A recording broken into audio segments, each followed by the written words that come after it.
Electabuzz, the electric Pokémon, Magmar, the Spitfire Pokémon, and Jynx, the human-shaped Pokémon?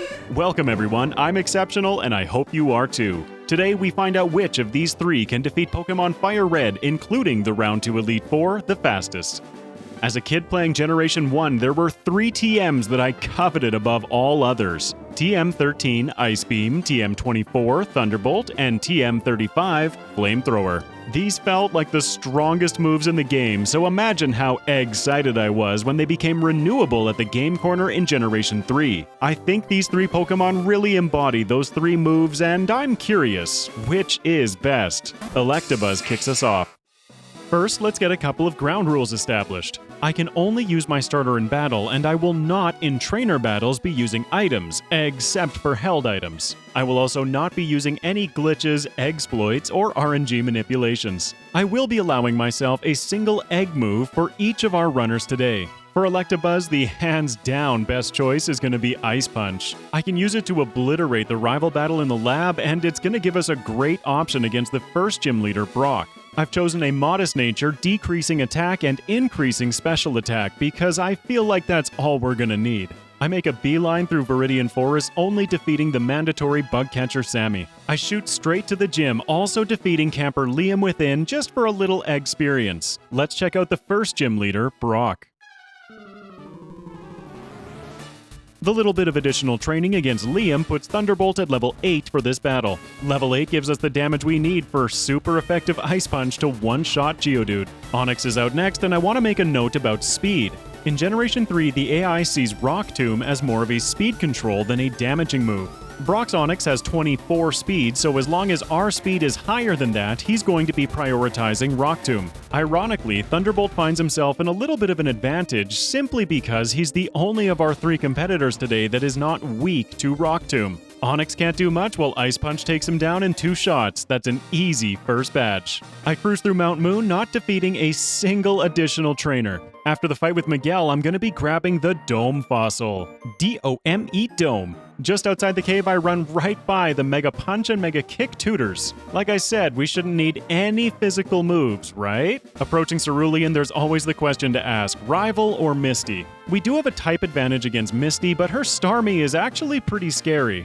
Instead, I pivot north to Nugget Fridge to fight Rival 2. Usually I'm afraid of getting sand attacked by Bird Brains here, but our stab or same type attack bonus, super effective Thunder Punch takes it out in a single hit. The crit did not matter. Rattata is also a one-shot, Abra is free, bringing out Bulbasaur. Our Ice Beam is not powerful enough, knocking Bulbasaur down to around a third while he lands a Sleep Powder. This is the one scenario in which I can lose this battle. It also doesn't help that it looked like I put him into Overgrow range, increasing his Grass-type damage by 50%. The first Vine Whip that hits, though, activates our ability, Static. Static gives a 30% chance to paralyze our opponent when they make contact with us. Bulbasaur knocks us into Red Bar, but luckily Thunderbolt wakes up, hitting another Ice Punch and ending the battle. Phew, that was closer than I expected. I pummel my way through the next route, leveling up Electabuzz to 21. This puts our speed stat at 56, which is 3 points higher than Misty's Starmie. That fills me with so much confidence. Let's check out the second gym leader. Misty leads with Staryu, and it's no surprise that Thunder Punch one-shots. This brings out the real threat, Starmie. We outspeed, and stab super effective Thunder Punch takes out Starmie in a single shot. Well, that was easy. I make my way south to Vermilion and then to the SS Anne. On the way, I want to make a quick note that I am not going to be picking up an army of Meowths with any of our runners today. The first runs that you're seeing in this video are actually my second runs. I did initially run these 3 Pokemon on stream, so if you want to see what the first runs looked like, go check out the VODs. I did not feel like I would need Hidden Power at all, so all of my IVs have also been set to max. On the SS Anne, my only focus is grabbing the Trash Can Berries and moving on to Rival 3. Pidgeotto, one shot with Thunder Punch. Raticate, one shot with Thunder Punch. Kadabra, 2 shot with Quick Attack while getting my accuracy lowered? Well, that wasn't very wise. Hopefully that doesn't mess us up too much against Ivysaur. I missed my first Ice Punch. That's not feeling great so far, but Ivysaur also misses Sleep Powder. Then I start connecting with hits and the battle is over shortly after. What can I say? I try my best in these runs, but I don't always exactly make the right decision. I'll reflect on those mistakes as the SSN sails away and get myself prepared for my next gym leader, Surge. He leads with Voltorb, who I one-shot with Ice Punch. I level up learning Swift in the place of Quick Attack. Yeah, now that accuracy doesn't matter. Pikachu also falls to a single Ice Punch. And turn 1 against Raichu, I get the freeze. We get paralyzed by static, but our Cherry Berry fixes that. Surge uses a full heal, followed by a super potion, and I just keep ice punching away, hoping for the best. He really can't do much to me, and before long, we take out Raichu, netting ourselves the 3rd badge. Electabuzz is ready for the mid-game, so let's jump back to Jynx and see how she handles the early game. Jynx has gone with a modest nature as well, and also an egg move of Ice Punch. I would say of the 3, Jynx definitely has the most lackluster pool to choose from. While Electabuzz handles the Bulbasaur line, Jynx is going to be facing the Charmander line. I do try my best to give the rival the most challenging opponent for me to face. He's not going to be a problem right now though, and Jynx's early game is actually going to mirror Electabuzz's. With Jynx especially, I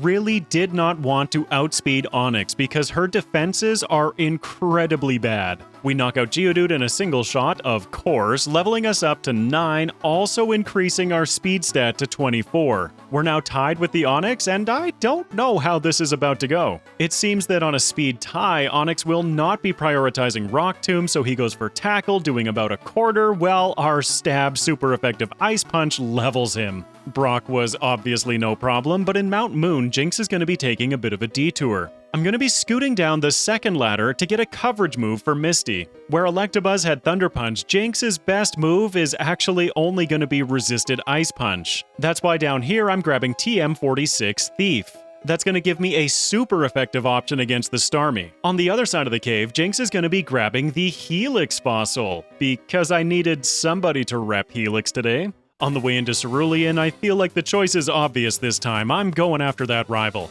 Just like Electabuzz, Bird Brains is no problem for stab super effective Ice Punch. The big threat, Charmander, is out next, and it looks like Ice Punch is doing around half. That's good news because Metal Claw is doing a lot in return. My following Ice Punch does not get the knockout, leaving Charmander at a sliver. His second Metal Claw brings us down to 12 hit points, but we should be good from here. That is until I remember that Rattata has Quick Attack. The priority move hits, leaving us at 2 hit points, but our Ice Beam finishes him off. Okay, now we're good. Abra is definitely free. Gosh, that was almost bad. Misty is next, where the power of Thief is going to reveal itself. I was pretty convinced that Thief was not going to get the one-shot because it's only neutral against Staryu, so I use Ice Punch going for the freeze. It is resisted, but it still does like 2/3. Staryu's out of here, bringing out her ace. Upon evolving, Starmie gets the Psychic type, so Thief is hitting for super effective damage. Just barely half, it looks like. I'm a little worried. Fortunately, Misty does not do much damage to us, and the second Thief takes her out. This is an important battle for Jynx to finish because upon beating her, Misty gives us TM3 Water Pulse. I should be teaching it right away, but I don't, heading to the SSN rival next. I wonder what would be good against that Charmeleon threat, eh? Fortunately, resisted Ice Punch is still doing over half while all he does is go for Smokescreen. Okay, Smokescreen is terrible, but we are alive. I take him out, and the rest of the battle is no problem. If I could ever hit Kadabra, there we go. All that leaves to be caught up with Electabuzz is Surge. Ice Punch one-shots Voltorb, and then I use Water Pulse, which I have taught now, to avoid making contact against Pikachu. I assumed that Ice Punch would not one-shot Raichu, again going for Water Pulse to avoid contact. Ice Punch cleans up Raichu, finishing the battle only a couple of seconds behind Electabuzz. With these two in a good position, let's switch back and talk about our problem child a little bit. Oh, Magmar. Rolling with a modest nature once again because we will never need a physical attack on this guy, right? I've chosen Thunder Punch as the egg move. This may seem strange considering that something like Cross Chop would give us a much better time against Brock, but trust me when I say that Thunder Punch solves so many late game problems. Most of which can simply be called the Water type, which is why I'm facing the Squirtle team. I could go on to discuss all of the problems that Magmar is going to be facing, but this wild battle trying to catch my Rattata pretty much sums it up. According to my research, every single Pokeball has a 33.695% chance of working. After throwing all 5, I still have no Rattata. I stop in the Viridian Mart to buy a couple of balls, which I never do, by the way. And then I have almost an identical situation pan out against a level 2 Pidgey with the same catching odds. I'm convinced that the only reason that I catch this thing is because it burns itself against my flame body. That only increased the chance to 50.284, but hey, I got it. Welcome to the Magmar run. I work my way through the forest defeating every single trainer. Then in Pewter, I'm once again going to be defeating camper Liam. This levels us up to 11 with a slightly concerning 28 in speed. While the other two had super effective moves to use in this battle, Flamethrower is just gonna try and burn the rock, which we do with the first Fire Punch against Geodude. Not bad. This serves not only to do a little bit of additional damage every turn, but it also reduces Geodude's physical damage. We're at pretty much full health for Onix. He goes for Rock Tomb, which hits for super effective damage, bringing Flamethrower down 17 hit points. That's important to know because as our speed is lowered to 20, he will not prioritize Rock Tomb as a speed control anymore. If we're in range of Knockout, however, he will go for it. His next tackle puts us right at 17 hit points, so we are in Knockout range, but we get the burn! This reduces Onix's physical damage, so we're allowed one more turn against him to finish the battle.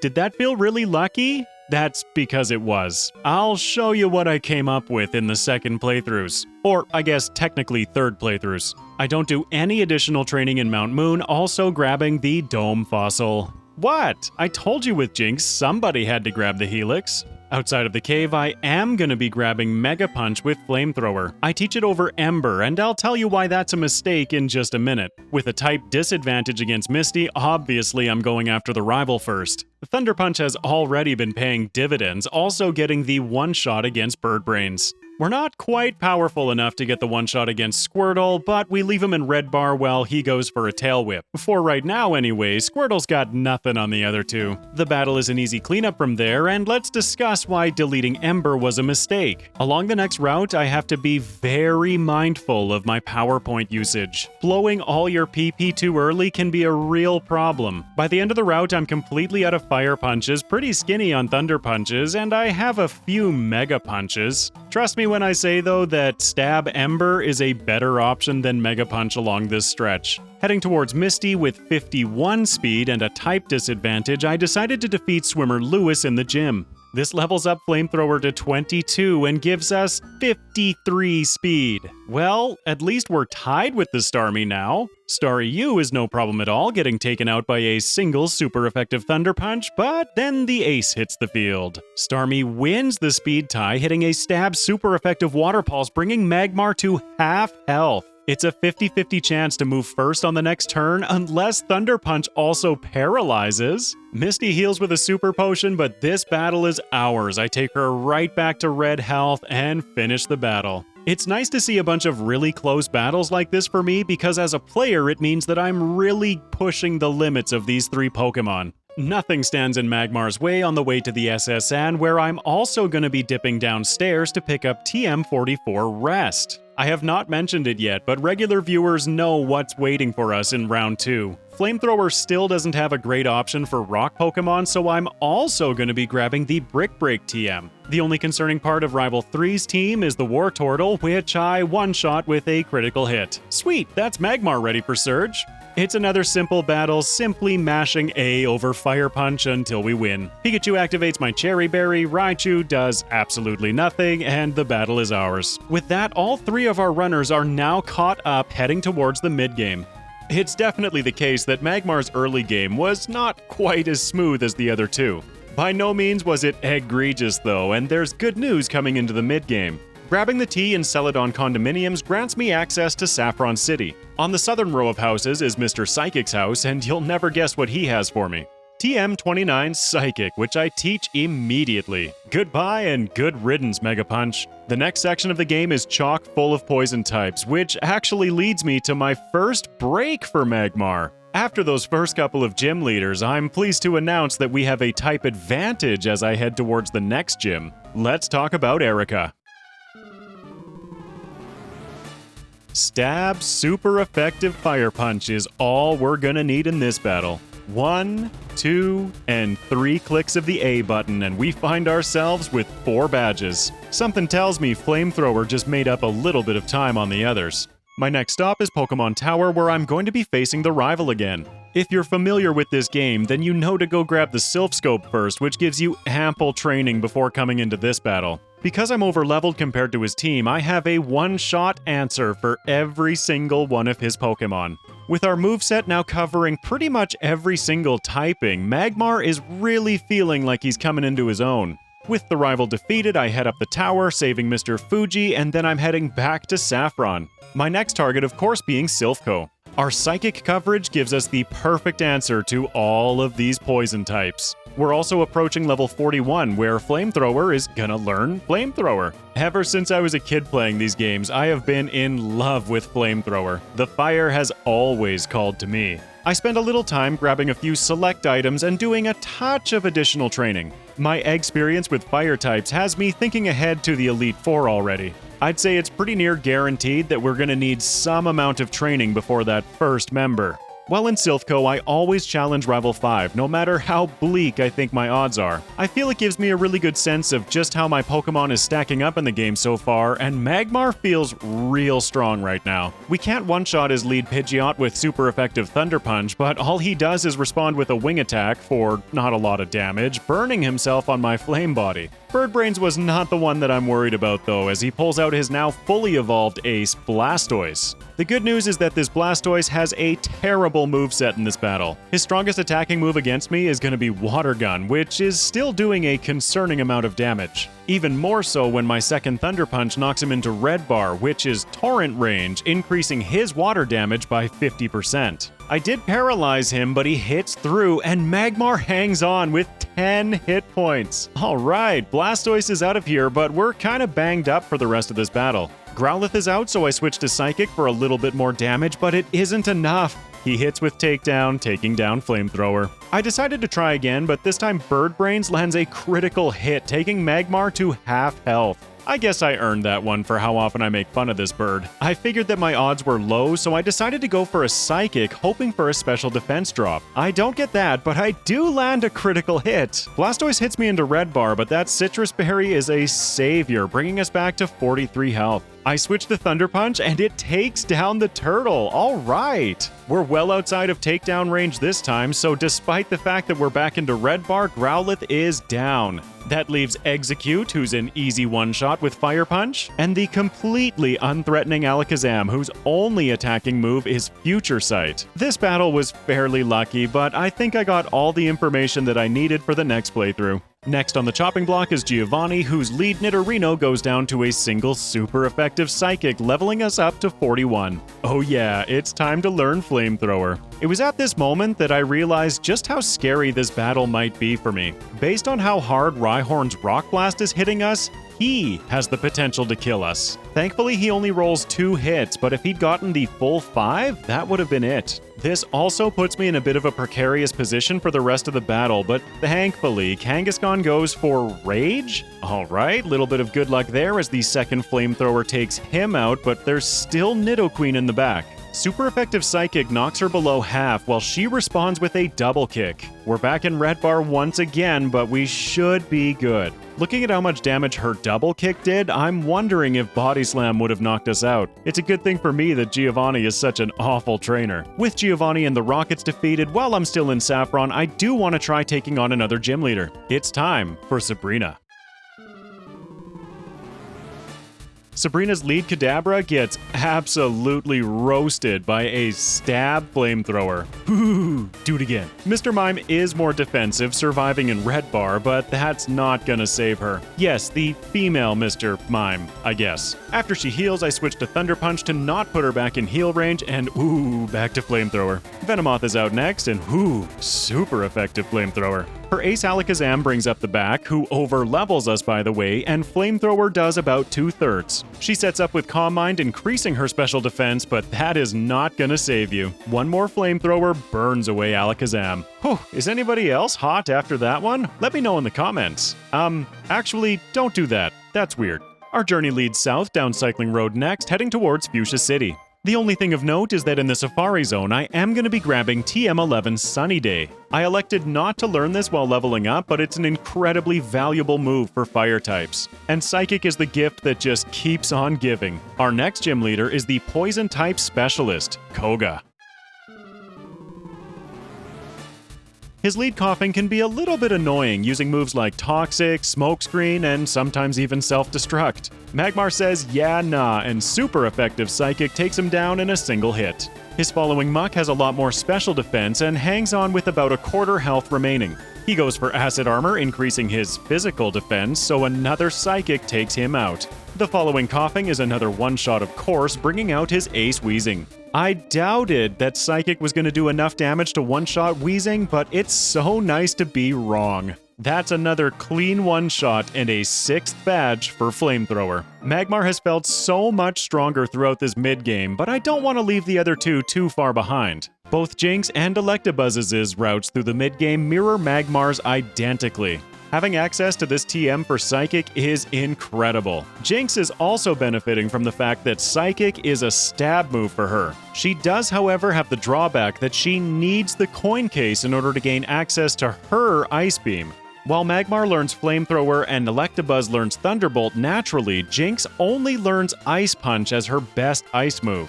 An argument could be made about Blizzard, but that 70% accuracy is absolute garbage. Our Ice and Psychic typing gives us an absolutely dominant victory against Erica, and you might think that being the Electric type against the Grass type leader, Electabuzz would have the disadvantage, but remember, he also has Psychic and Ice coverage. Unfortunately, Electabuzz is the only one to not completely one-shot Erica's team, leaving Vileplume at a sliver. But I mean, that's a pretty small time loss considering we just finish it off the next turn. Rival 4 is a joke for both Electabuzz and Jynx, but that brings us back to Silphco.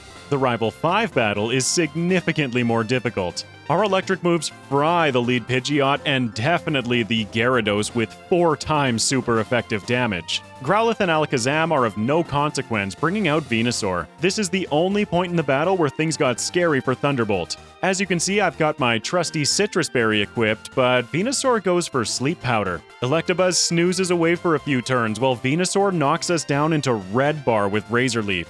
One more is going to be the end of us, but Electabuzz wakes up, hitting through, and finishes the battle. Okay, just writing down Rival 5 Chesto Berry for next run. Against Giovanni, it's a similar battle to how Magmar's went, except for Kangaskhan woke up this time.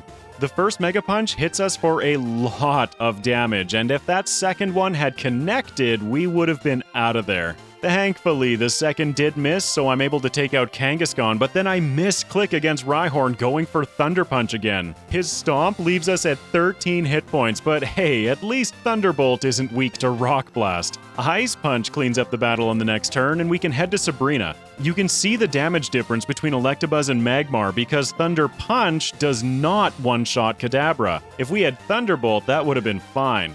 It gets even worse because we paralyze Kadabra and his Synchronize ability then paralyzes us right back.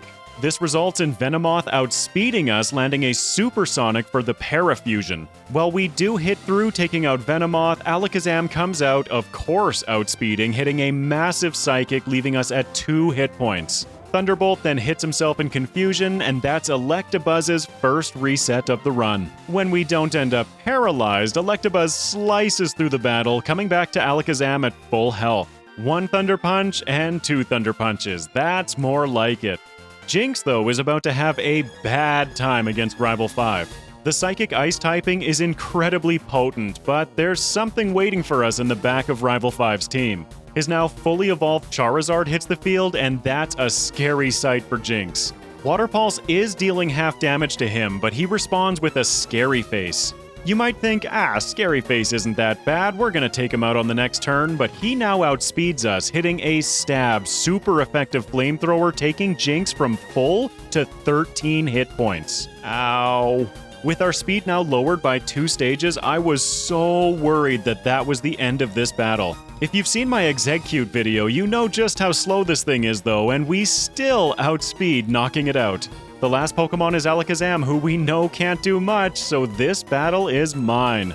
That was a close one. Despite taking some big hits in the Giovanni battle, Stab Psychic does work, and we carve our way through on the first try. This brings Jynx to the Psychic-type leader, and what I consider to be a turning point in her run. I tried my hand at a last hurrah with super effective Thief, but it's just not doing enough damage. Ice Punch is the better choice. We once again carve through the battle with no issue at all, bringing down Alakazam in the back. The turning point that I mentioned is that Sabrina gives us TM4 Calm Mind. Jynx is the only of our 3 competitors today that is capable of learning this move. It increases our special attack and special defense in battle by 1 stage. Regular viewers of the channel know just how much I love my setup moves. I teach it over Thief, and Jynx pretty much has her endgame moveset. I could say that I taught this in preparation for Koga, but yeah, no. You saw how much Magmar's Psychic was doing in this battle, add Stab to that. And no, I didn't even heal before coming into this battle, I started with a nice health pool. The Poison-type leader is no match for Electabuzz's Psychics either, which leaves us with 2 badges to collect. Speaking of endgame movesets, Electabuzz is going to be making one quick stop before leaving Fuchsia City. Given the present knowledge that I have from running these 3 on stream, I know that I'm going to want this move. From there, I surf south from Palatown to Cinnabar Island in pursuit of these last 2 badges that we need. In Blaine's gym, I do take a little bit of time to do a touch of additional grinding because I really wanted Thunderbolt to level up to 47. This finally gives Thunderbolt access to, well, Thunderbolt. I then use the Pokequiz mechanic to skip the last 2 trainers in the gym. With our shiny new move, I'm now ready for the 7th gym leader, Blaine. Our Stab Thunderbolt absolutely levels his first Growlithe and Ponyta in a single shot each. Even the Rapidash is given a run for its money as we take it down to deep Red Bar. Blaine gets stuck in a bit of a healing loop here, but we sustain no additional damage, bringing out his ace. On the first turn, we trade a Thunderbolt for a Fire Blast, and I'd definitely say that we came out on top. Electabuzz is down to 16 hit points, but we're faster, and there's no way he survives this one. Goodbye, Arcanine. That was a pretty dominant fight, and we're at the same level that his ace was. Immediately after defeating Blaine, Bill will approach you looking for help in the Sevi Islands. While this is not required for a Round 1 League finish, I intend to defeat Round 2. I feel it's a much better decision to tackle this section of the game now instead of after the first league.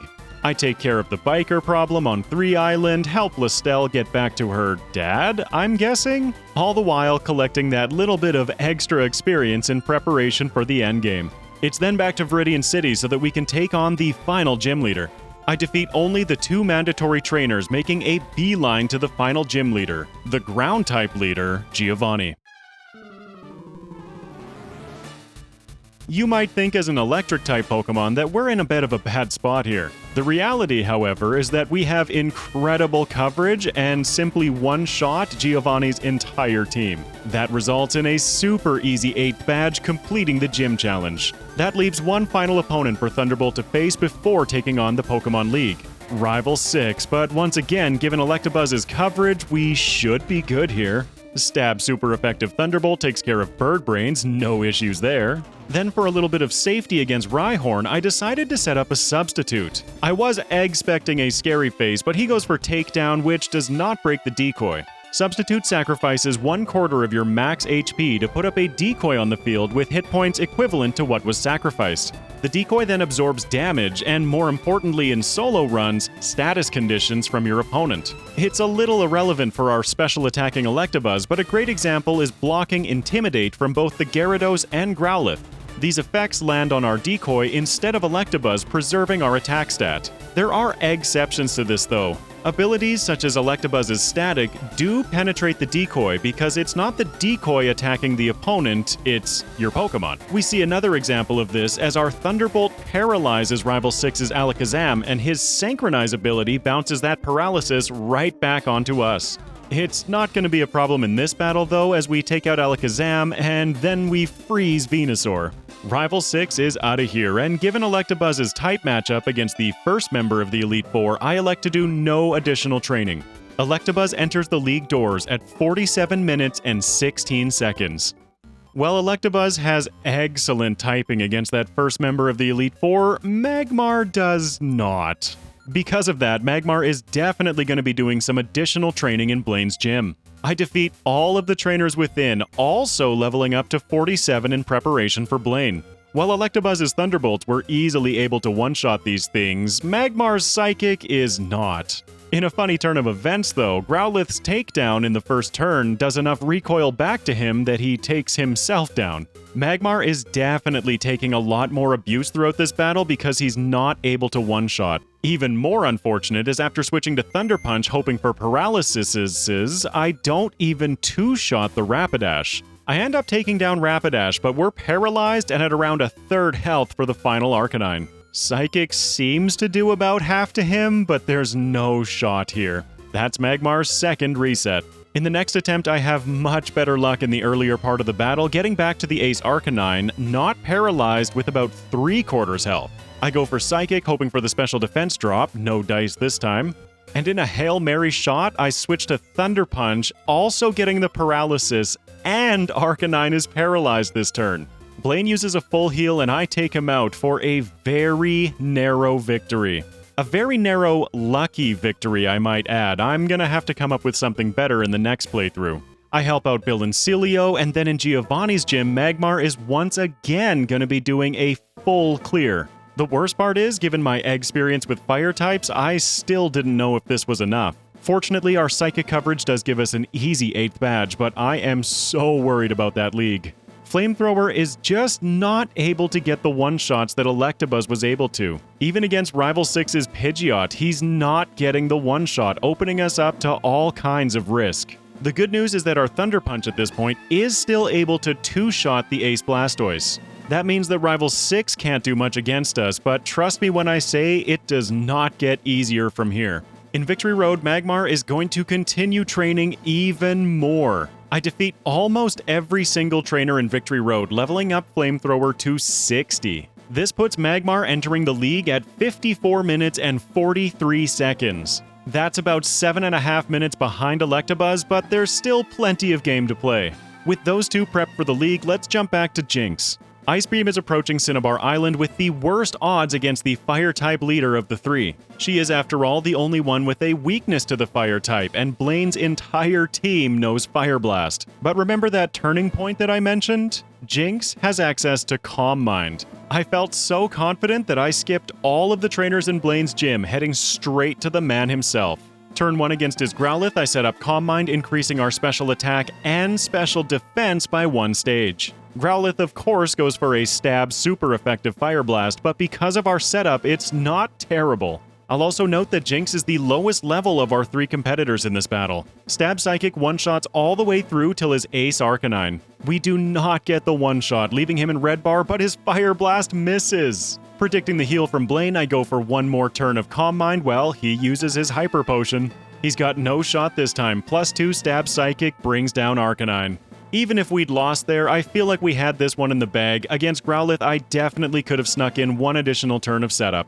Ice Beam's path to the league is pretty much wide open at this point, but we do have one additional pit stop to make. Ice Beam does not have her signature move yet. Well, at least the signature move that I'm assigning in this video. I buy 4,000 coins at the game corner, then heading next door to invest in TM13 Ice Beam. This might put Jynx at a slight disadvantage because the other two were able to buy vitamins with this money, whereas she had to save it. The Psychic type decimates Giovanni, leaving Rival 6. I was feeling a little cocky at this point, going straight for the knockout against Pidgeot. Water Pulse continues to be great coverage, taking out Rhyhorn, but that brings out Charizard. I decide to set up one turn of Calm Mind against his most powerful opponent. That probably wasn't great, as he lowers our speed by 2 stages. That's actually really bad. Jynx doesn't have a lot of staying power. I switch back to Water Pulse, but it does not do enough damage, and remember, he's faster now. Water Pulse also put Charizard into Blaze range, so his Blaze-boosted, stab, super effective Flamethrower ends the battle on the next turn. That's what I get for being cocky.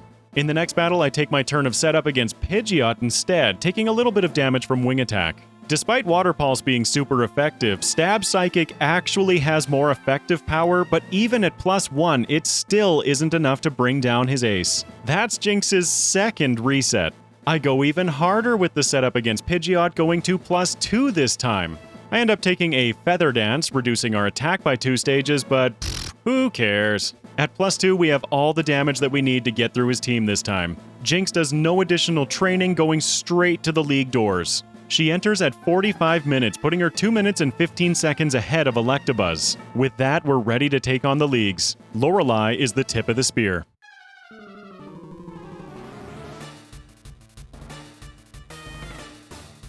This being a Generation 1 remake, the Ice-type elite Lorelei is actually more of a water trainer. That's good news for Jynx, as I'm able to set up a bunch of Calm Mines while continuously reducing Dugong's incoming damage. Another advantage Jynx has in this battle is that the hail damage will not affect us because we're the Ice type. I set up to +3 and start sweeping through her team.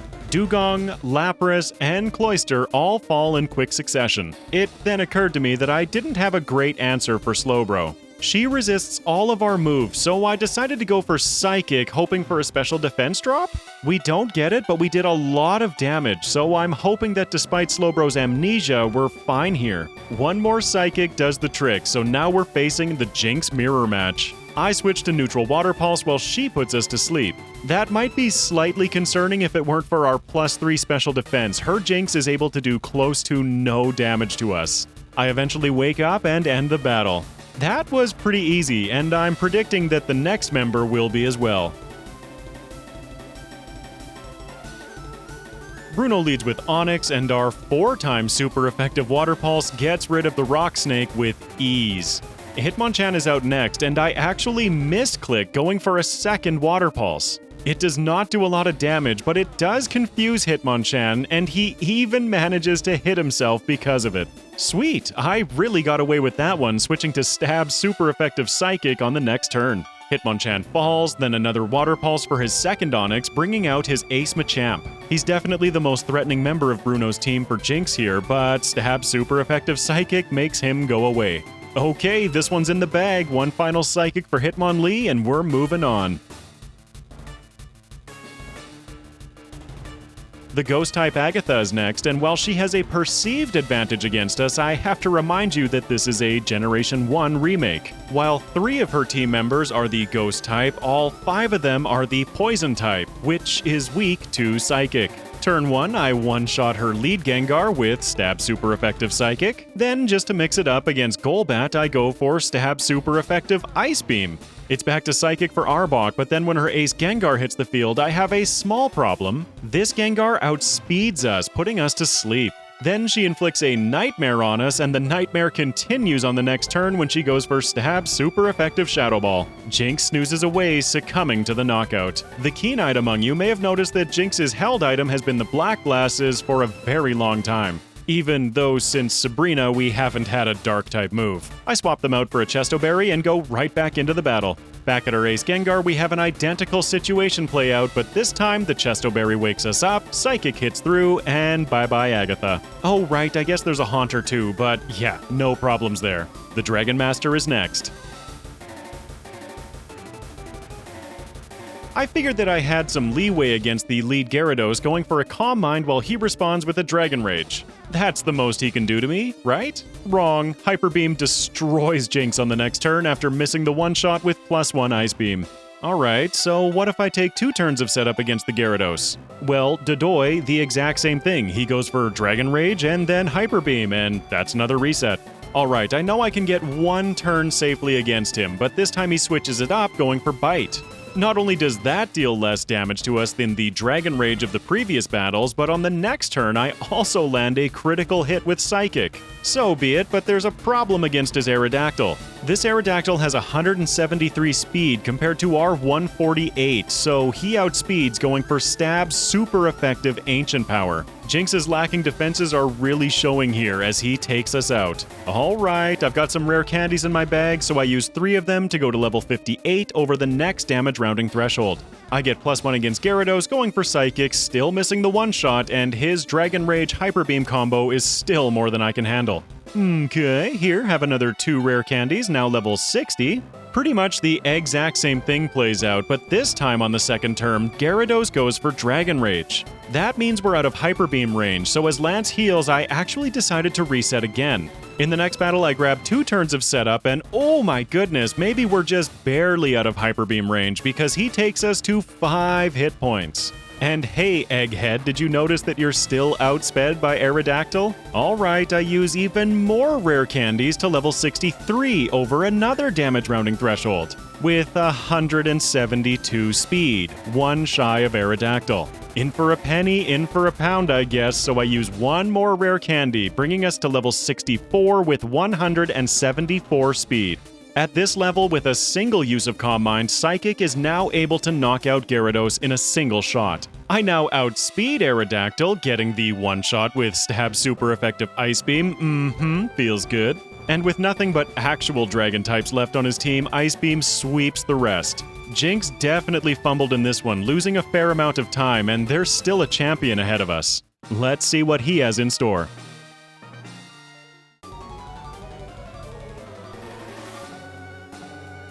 After the rare candies that I had to spend to get through Lance, I figured that I was pretty good in this battle, going immediately for the Ice Beam against Pidgeot. 4 times super effective Water Pulse takes down the following Rhydon, no problems there. Then against Gyarados, I figured I had a small opportunity to set up. I go for 1 Calm Mind while he responds with Dragon Rage, okay. I thought I could grab 1 more turn safely, but he goes for Thrash, landing a critical, and yeah, we're not surviving that one.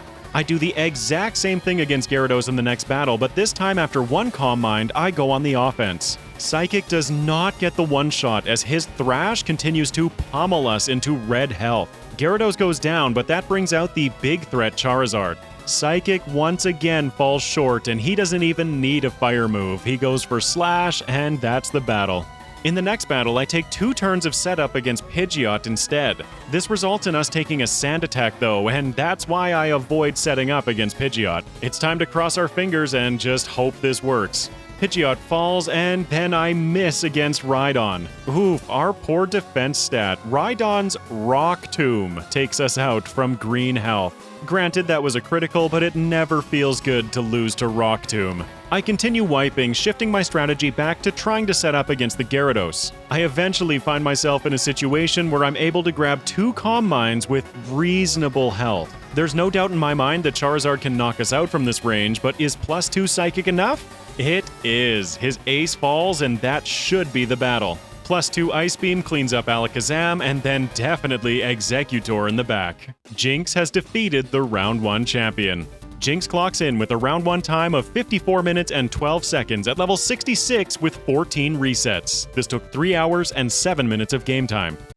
Jumping back to the start of Round 1, Electabuzz was the second to enter, and so we'll check him out next. Our Electro-type does have the type advantage against Lorelei, but our Stab super effective Thunderbolt just barely doesn't take out Dugong. Lorelei heals while I switch to Psychic for a little bit of chip damage and then take it out on the following turn. In Round 1, you can pretty much rely on Cloyster to do something silly on the first turn, so I decide to set up a substitute for a little bit of safety. Thunderbolt deals with it in a single shot, as well as the following Slowbro.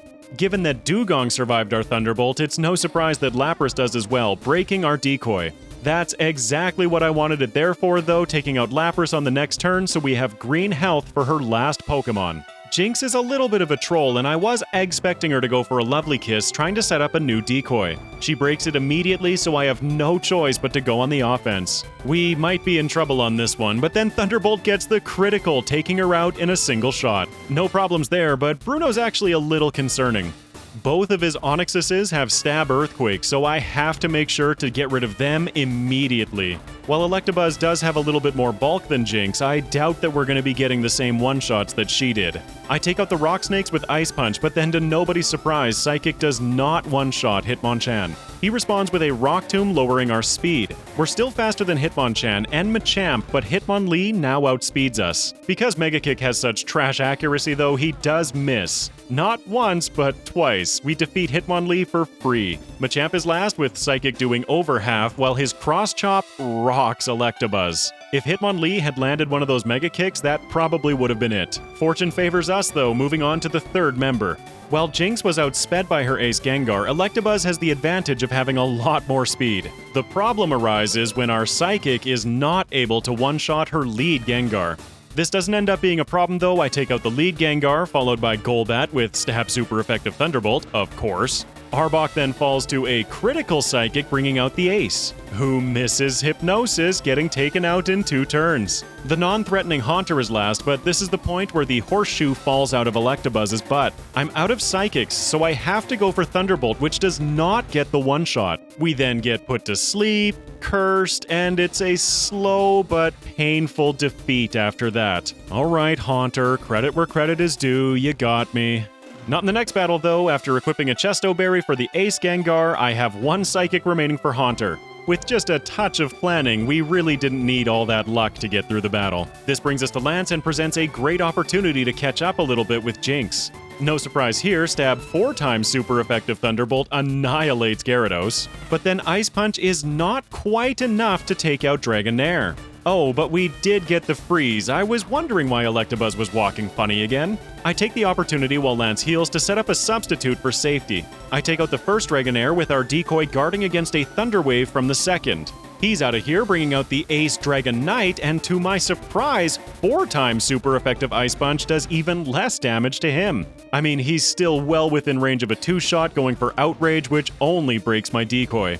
Aerodactyl is last, actually outspeeding us, which is a rare thing for Thunderbolt here, going for Ancient Power. It does a fair amount of damage, but Aerodactyl also gets the 10% chance for an Omni Boost, increasing all of his stats by a single stage. Unfortunately for him, Electabuzz has that Horseshoe back. He paralyzed himself against our Static, but that +1 in special defense allows him to survive our Thunderbolt. Lance uses a full restore as my follow-up Thunderbolt is once again falling short of the one-shot, but we paralyze him again! You just love to see it. Because of the paralysis, we outspeed and end the battle on the next turn. Granted, I'm not getting the best information for the second playthrough here, but this is just fun. Let's see how Electabuzz stacks up against the champion. Electabuzz doesn't have to worry about any kind of setup here, so I go all in offense. Which might have been a small mistake. I take out Bird Brains in a single shot, and then against Rhydon, I was predicting a Scary Face. I predicted wrong, as Rhydon goes for Earthquake, shattering our decoy. That is one really nice thing about Substitute. Any additional damage does not roll back onto our Pokémon. Alright, I switch back over to Ice Punch to take him out, which I do with a critical. Then Alakazam hits the field and Thunderbolt takes him to about a third. He responds with a punishing Psychic, taking us down to a quarter health. I can finish off Alakazam, bringing out Gyarados, who obviously falls to Thunderbolt, but then Arcanine hits the field. Arcanine has a trick up his sleeve, and that trick is called Extreme Speed. He uses the priority move, also getting the critical, taking out Thunderbolt. This started the process of incrementally leveling up with rare candies, so 8 resets and 5 minutes later, we're now entering the battle at level 68. In that first attempt, we were only level 57, which means that his entire team outleveled us. What I've learned is to set up a substitute turn 1 against Bird Brains because he can't really do much against Electabuzz. A big problem that I was having was that Ice Punch was not able to one-shot Rhydon without that critical. At level 68, however, it's a one-shot. Alakazam is still not a one-shot with Thunderbolt, and even worse news is that I paralyze him on this attempt. His Synchronize ability then paralyzes us, so that's bad news bears for the rest of the battle. Such bad news that I didn't even want to play it out, so I just reset here. In the next battle, because I know I'm not getting the one-shot, I lead off with Ice Punch instead. Granted, in hindsight, a freeze might be worse than paralysis. I probably should have gone for Psychic. The damage is done though, and Thunderbolt cleans him up on the next turn. We can say aloha to Gyarados, and aloha once again to Gyarados. And with our health securely in the green behind a decoy, I am not scared of Arcanine. He goes for Flamethrower, which would be quite scary, but it only breaks our decoy while we finish off the Fire Doggo. Venusaur pulls up the rear, but he is so not threatening in this battle. Psychic takes him to Red Bar while he sets up Growth, and then I take him out on the next turn. We level up to 69. Nice. And Electabuzz has defeated the Round 1 champion. We clock in with a round 1 time of 58 minutes and 34 seconds at level 69, with 11 resets. This took 3 hours and 19 minutes of game time. Despite a solid performance from Thunderbolt, we still lost time against Jynx, now over 4 minutes behind. This bodes even worse for poor Magmar, who hadn't even reached the league by the time Jynx was finished it. Plus, as our Fire-type competitor today, Magmar has an absolute wall to face. Bring it on, Lorelei. I lead off hoping beyond hope that Thunder Punch is going to be enough.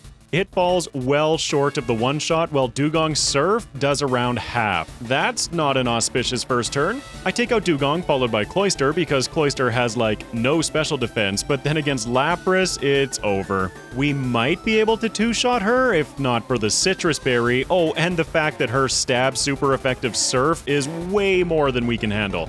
Here we go. Honestly though, it doesn't take me too long to figure it out, and this is mostly because of my experience with fire types in this game. I did end up using 3 rare candies, bringing Magmar up to level 63, but I've also taught Sunny Day over Brick Break, which I never used. Sunny Day serves not only to increase our fire damage, but it also decreases incoming water damage. You can think of it like this: while the sun is active, we're no longer weak to water-type moves. This still does not exactly make for a smooth Dugong, as she sets up Hail to counter our sun, but eventually she goes down and we're still in green health. Like I mentioned with Electabuzz, you can usually rely on Cloyster to do something silly, so while she goes for spikes, I establish the sun again. Thunder Punch takes her out, bringing out the big threat Lapras. With the sun on our side, Surf isn't even doing half of our remaining health. This is where Magmar gets a little lucky. That first Thunder Punch looked like it did right around half damage to Lapras, so after she healed with the Citrus Berry, I was very doubtful that we'd get the 2-shot. You may be expecting me to say, oh, we got the crit, but we didn't. We just rolled a much better damage range on the second punch. Lapras falls. Slowbro, please don't be a big issue. Thunder Punch takes her to Red Bar while she sets up with Amnesia. That's bad. Oh, and for icing on the cake, the sunlight fades. Red Bar means that she's gonna heal, and now her special defense is increased by 2 stages. I switched to Flamethrower because that was smart, dealing no damage, but then on the next turn, Thunder Punch gets the critical. I swear, these first playthroughs felt so lucky. As we've seen throughout this video, Jynx is very weak to fire, and one final stab super effective Flamethrower ends the battle. I have my fingers crossed that that was the worst of it.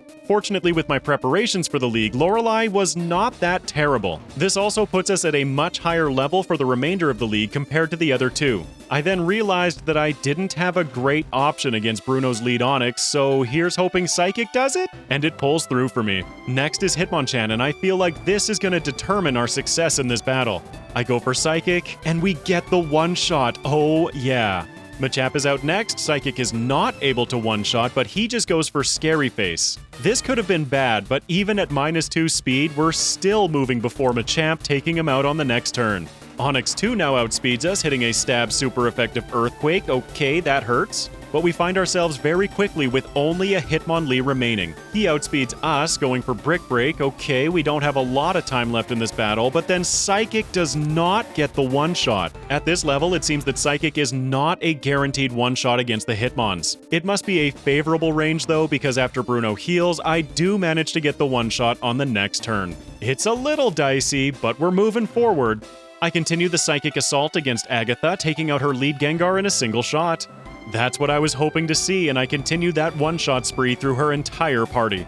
Alright, it's time for Lance, and Flamethrower has the biggest disadvantage once again against the Dragon Master. Not only is our typing not great in this fight, but we don't have an ice move. 4-time super effective Thunder Punch takes out Gyarados, no problem there at least. At this level, we do outspeed Aerodactyl, but Thunder Punch is not dealing the damage it needs to. We once again take a Scary Face, which is really bad. Speed is so important for solo runners. I managed to take down the fossil Pokemon, but against Dragonite, our options are very limited. I thought some sun-boosted Flamethrowers would do as well here, but they're only doing around a third while Dragonite is outraging over there. His second outrage criticals, and that's gonna be a reset. I start the rare candy process, and at level 70, I'm finally able to make it past his ace Dragonite. Going for Psychic here is a much better option, and my strategy is pretty much just hope that I don't get hit too hard. We finish off his ace with around a third health remaining for the final 2 Dragonairs. who we do not have the damage to one-shot. We do take out the first one, but he managed to take a chunk out of us as well. The second one also goes for Outrage, and without any ability to heal ourselves, that's the battle. I try a bit of a different turn order against Dragonite in the next battle, but the only thing that gets us through it is the fact that he burned himself on our Flame Body. Psychic or bust against that guy, but I did bring in a Citrus Berry this time, so I'm approaching the final two Dragonaires with 126 health instead of 66 this time. The additional staying power gives us just what we need to survive the battle this time. Lance has been defeated. With Magmar at level 70 now, here's hoping for a fairly smooth champion? I lead off once again going as aggro as possible against Pidgeot, getting the one-shot, but with a critical. Here's hoping that Thunder Punch without the crit would have been enough. Oh boy. And I get the feeling that we're going to be able to test that right away as Rhydon comes out, Psychic does not one-shot, and he responds with a Rock Tomb. Once again, we are absolutely pummeled by this move, going from full to nearly half, also losing a stage of speed. I take out Rhydon, bringing out Blastoise, who Thunder Punch is dealing over half to. That's good news, but then he hits with Hydro Pump, which is very bad news. Magmar gets swept away. Also, as it turns out, Thunder Punch is not able to one-shot Pidgeot. And even with that small amount of damage that Bird Brains was able to do to us, that now puts us inside of Rhydon's Earthquake range. Just like last time, Psychic is not able to one-shot, and Rhydon takes us out. After only a couple attempts, this battle feels pretty awful, so I actually take a whiteout. It's time to rethink this. I head back to Fuchsia City in order to once again teach Substitute. I am going to be replacing Sunny Day, which was our winning move against Lorelei. My thought process was that since we're a higher level now, hopefully the decoy will give us enough of a buffer to survive her without the sun. Let's just take a quick look at how that went. Turn 1 against her Dugong, and even at level 70, Thunder Punch does not one-shot. Very close, but no dice. The additional damage and staying power of level 70, however, does allow us a successful battle, so let's jump back to Lance. With the additional experience that we gained going through the league a second time, we're now level 72 in this battle.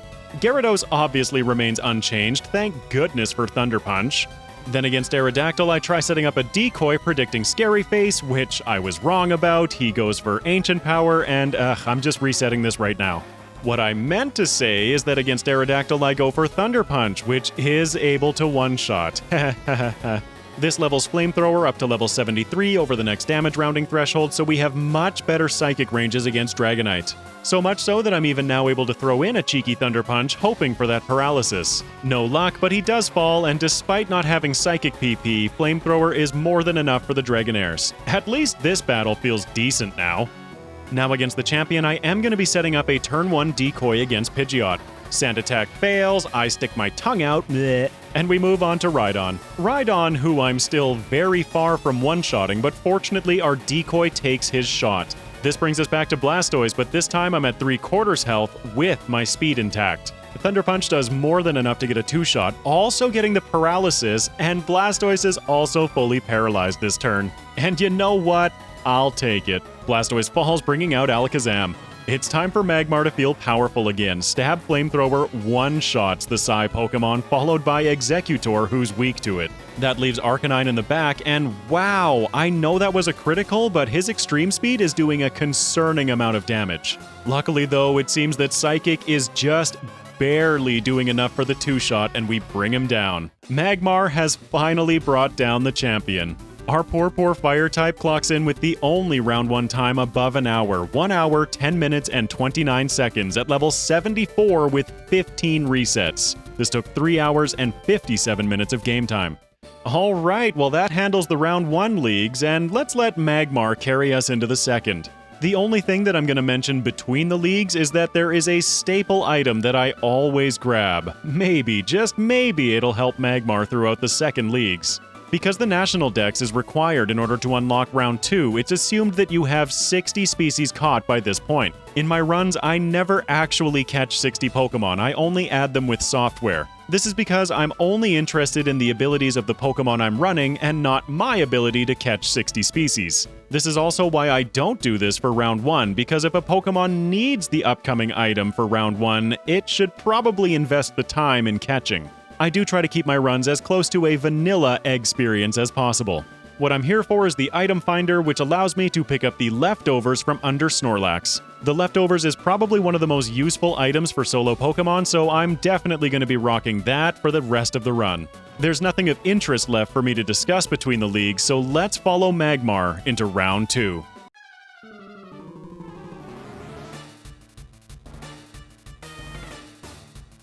Alright, I do have a little bit of good news for Magmar against round 2 Lorelei.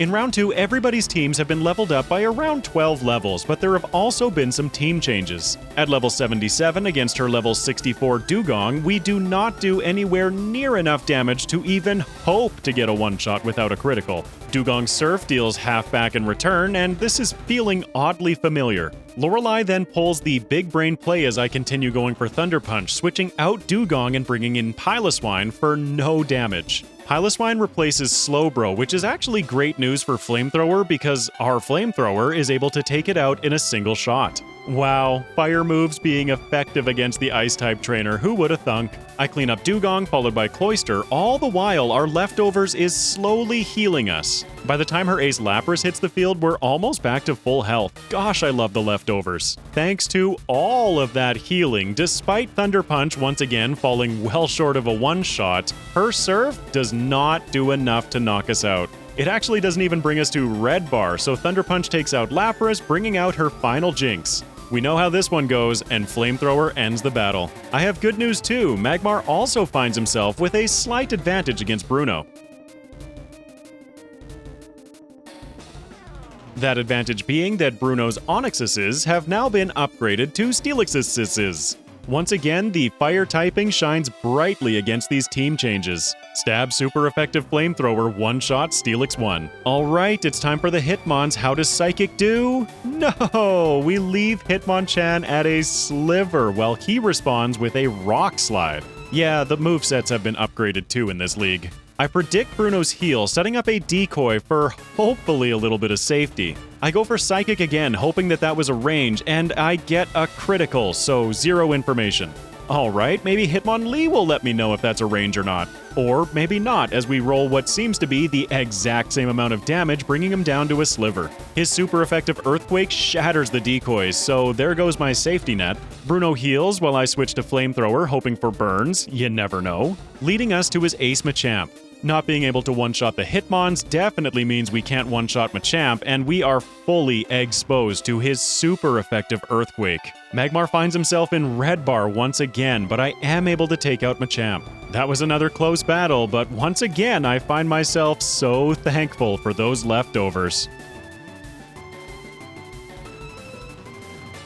It's time for Agatha, and once again, despite me playing around with a couple of different moves, which all prove to be ineffective, Psychic is able to one-shot her entire team. Well, that's her entire team leading up to her team change, which is now Misdreavus. Would you look at that? It's a mono ghost type that's not weak to Psychic. I have a Flamethrower for you, my friend. Agatha remains a simple battle for Magmar, but Lance was not kind to us in round 1. Let's see how we do. The good news against round 2 Lance is that I do have a little bit of a sneaky trick here. His lead Gyarados lives to paralyze you, so I can set up a decoy turn 1 for free. He's just gonna keep Thunder Waving me, but with nothing else to accomplish here, I switch to Thunder Punch, taking him out. This is where the real fun starts against his lesser Dragonite. He has 2 in this battle. This one knows Earthquake, and fortunately, my Thunder Punch lands a critical, which seems to be doing around 2/3 damage. He does break my decoy, but I take him out on the following turn with no further incident. You might be able to tell already how the rest of this battle is gonna go. Kingdra is next, and I go in with a bunch of Psychics, which is our best move against him, and it seems that this might be okay as long as he keeps setting up with Dragon Dance and not attacking. This is illustrated even more clearly when he finally attacks with Surf, taking us from full health to under half. Kingdra falls, bringing out his Ace Dragonite. His Ace goes pretty much immediately for Hyper Beam, leaving Magmar at 7 hit points. Have I mentioned that I love the healing from leftovers? Holy moly! Dragonite has to recharge so I can continue chipping away, but I'm actually out of every single move except for Flamethrower. It's not dealing great damage, and Dragonite takes us out with Thunderbolt. In the next battle, we get to see what happens when I don't get lucky against his lesser Dragonite. I always complain about how littered this Round 2 league is with Earthquake users. Dragonite's Earthquakes are not kind at all to Magmar, and we end up getting taken out by his second Pokemon. Definitively. I tried a few more times, also using another rare candy to get up to level 83 over the next damage rounding threshold. Despite my best efforts, we rarely see anything past the Kingdra, let alone getting to the Ace again. It was at this point that I once again decided to take a whiteout with Magmar in order to train against the League. It's potentially a big price that you can pay if you blow your rare candies too early in the run.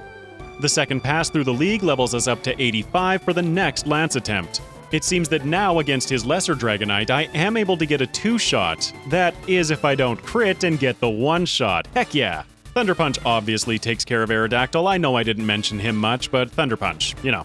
We're back at Kingdra, and it seems like Psychic once again is doing right around half damage. I managed to get the 2-shot without sustaining any damage, so we're facing down his last Pokemon, the Ace Dragonite, at full health. I could not ask for a better set of circumstances, but Psychic is doing less than half. Dragonite's Outrage, however, does make contact, burning himself against our Flame Body. The little bits of burn damage actually pull through for us, and I'm able to take down Dragonite in 2 turns. Again, a lucky outcome, but at this point, I was more than happy to take it. Lance falls, leaving us with one final trainer, the Round 2 champion.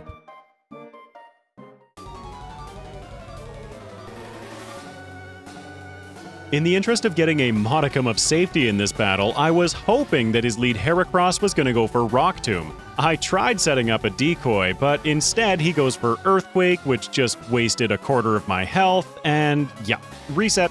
If instead I lead off against Heracross using a stab super effective flamethrower, it one-shots. I don't think that critical mattered. This brings out the absolute bane of Magmar's existence. The Gen 2 pseudo-legendary Tyranitar is out next, bringing with him a Sandstorm that effectively cancels the healing from our leftovers. I have no good moves here. I guess I'll go for Flamethrower and hope for a burn? It actually does impressive damage. It looks like about 2/3 with a critical. Man, these criticals are all over the place. Tyranitar responds with, you guessed it, Earthquake, taking us well under half health. It seems like we did not quite do 2/3 because our final Flamethrower leaves him at a sliver and Tyranitar ends the battle. Lucky for me, I did have that little bit of prior knowledge from the stream, so I did pick up another copy of Brick Break at the Celadon department store. Let's see how the Pseudo handles a 4x weakness to the fighting type. And no, he actually handles it. We do not get the one-shot. It was at this point that I really regretted that modest nature reducing our attack stat. I actually made the exact same mistake in my first playthrough on stream. I then make an even more egg-headed decision trying to get my substitute reestablished, but that reduces our health low enough that Sandstorm knocks us out while Tyranitar heals. That was silly. I continue slogging away with this battle, eventually making it past Tyranitar, but we don't have a great amount of health for the rest of the battle. Blastoise is out next, and I know he's got a Hydro Pump waiting for me, but he misses! Oh yeah, the luck continues, and our second Thunder Punch is more than enough to take out his ace. Might we just get a super lucky victory here? Come on, Magmar! Alakazam is next, Flamethrower one-shots, followed by Executor, Flamethrower obviously one-shots, and we're down to his final Pokemon. Oh, the Arcanine, this might be it! But remember that Arcanine has extreme speed. Thunder Punch is dealing around half, with the Sandstorm helping us out for sure, but we simply do not have enough health to survive 2 extreme speeds. This battle was so demotivating. Because of how close that battle was, and the only thing I didn't have was recovery, I taught rest and continued trying. 11 attempts later, and I was still hunting for that luck. This is one of those battles that I sometimes get stuck in solo challenges. The game gave me just enough hope to make me think that it was possible, and 11 resets later, I'm still trying. Finally, I get a favorable outcome, critting the Tyranitar, so I will not take his Earthquake damage. Even better still is that because we avoided that Earthquake damage, Blastoise's Hydro Pump will not one-shot us. As a result, he sets up the Rain turn 1, which cancels the Sandstorm, thank goodness. Remember, in Generation 3, weather that comes from a Pokemon's ability is indefinite. At least this deluge will only last for 5 turns. Thunder Punch takes out Blastoise, but now in the rain, our Flamethrower is dealing half as much damage, so I would not have been able to one-shot Alakazam, going for Brick Break instead.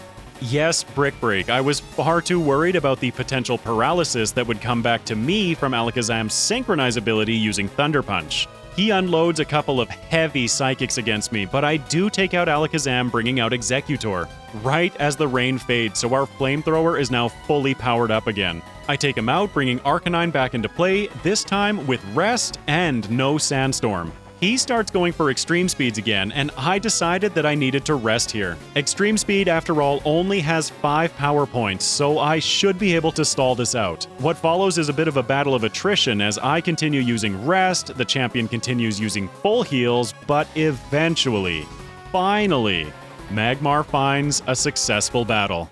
The champion falls, and that was so painful. I thought Magmar was really good, but Kanto is not kind to fire types.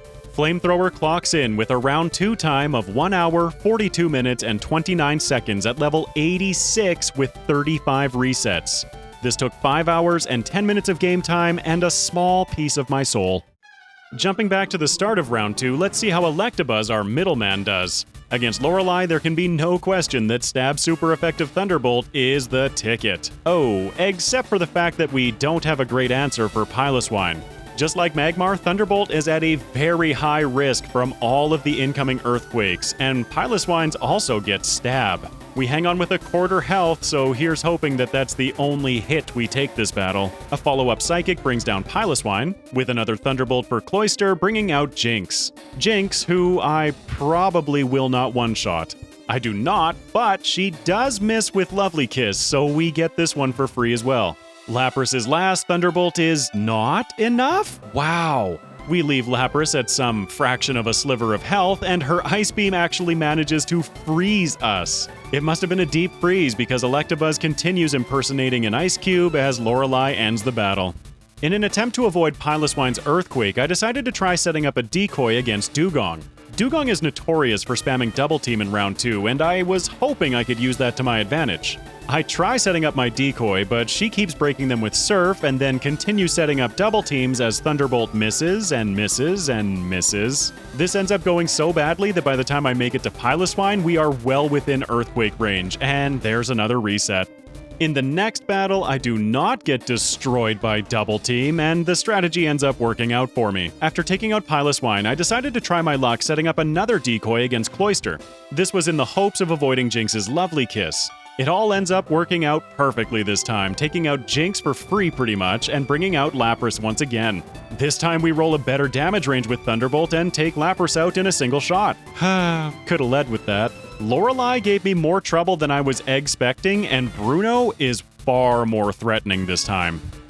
Against his lead Steelix, I go for Ice Punch, which seems to be doing right around half damage, while he responds with a Stab super effective Earthquake for around 3/4 of our health. Right. It also turns out that Ice Punch is not quite doing half damage, so we leave Steelix at a sliver, and the battle is over. I continue trying, eventually getting a pretty lucky battle where I end up against his Ace Machamp with full health. Expecting a scary face, I set up a decoy, but he goes for Earthquake. How many more times do you think I'm going to be wrong about that in this video? I switch to Psychic while he continues his onslaught with Earthquake, bringing us down to a quarter health. I take out his Ace, but then Steelix 2 hits the field, and there's no hope. Steelix 2 takes me out no problem, and now it's Electabuzz's turn to do a little bit of league grinding. I simply need more levels. 4 blackouts, and around 8 minutes later, I'm level 77 coming into the battle. At this higher level, Steelix seems fairly likely to go for a Rock Tomb on turn 1, so I have been trying to establish a substitute. Rock Tomb is not doing enough damage to break our decoy. In fact, 2 Rock Tombs are not doing enough to break our decoy, so I can take out Steelix 1 for free as long as he cooperates. Psychic is not able to get a one-shot against the Hitmon, so his Hitmon lead does break our decoy with Earthquake. Always Earthquake. This does allow me to make it to Machamp with full health.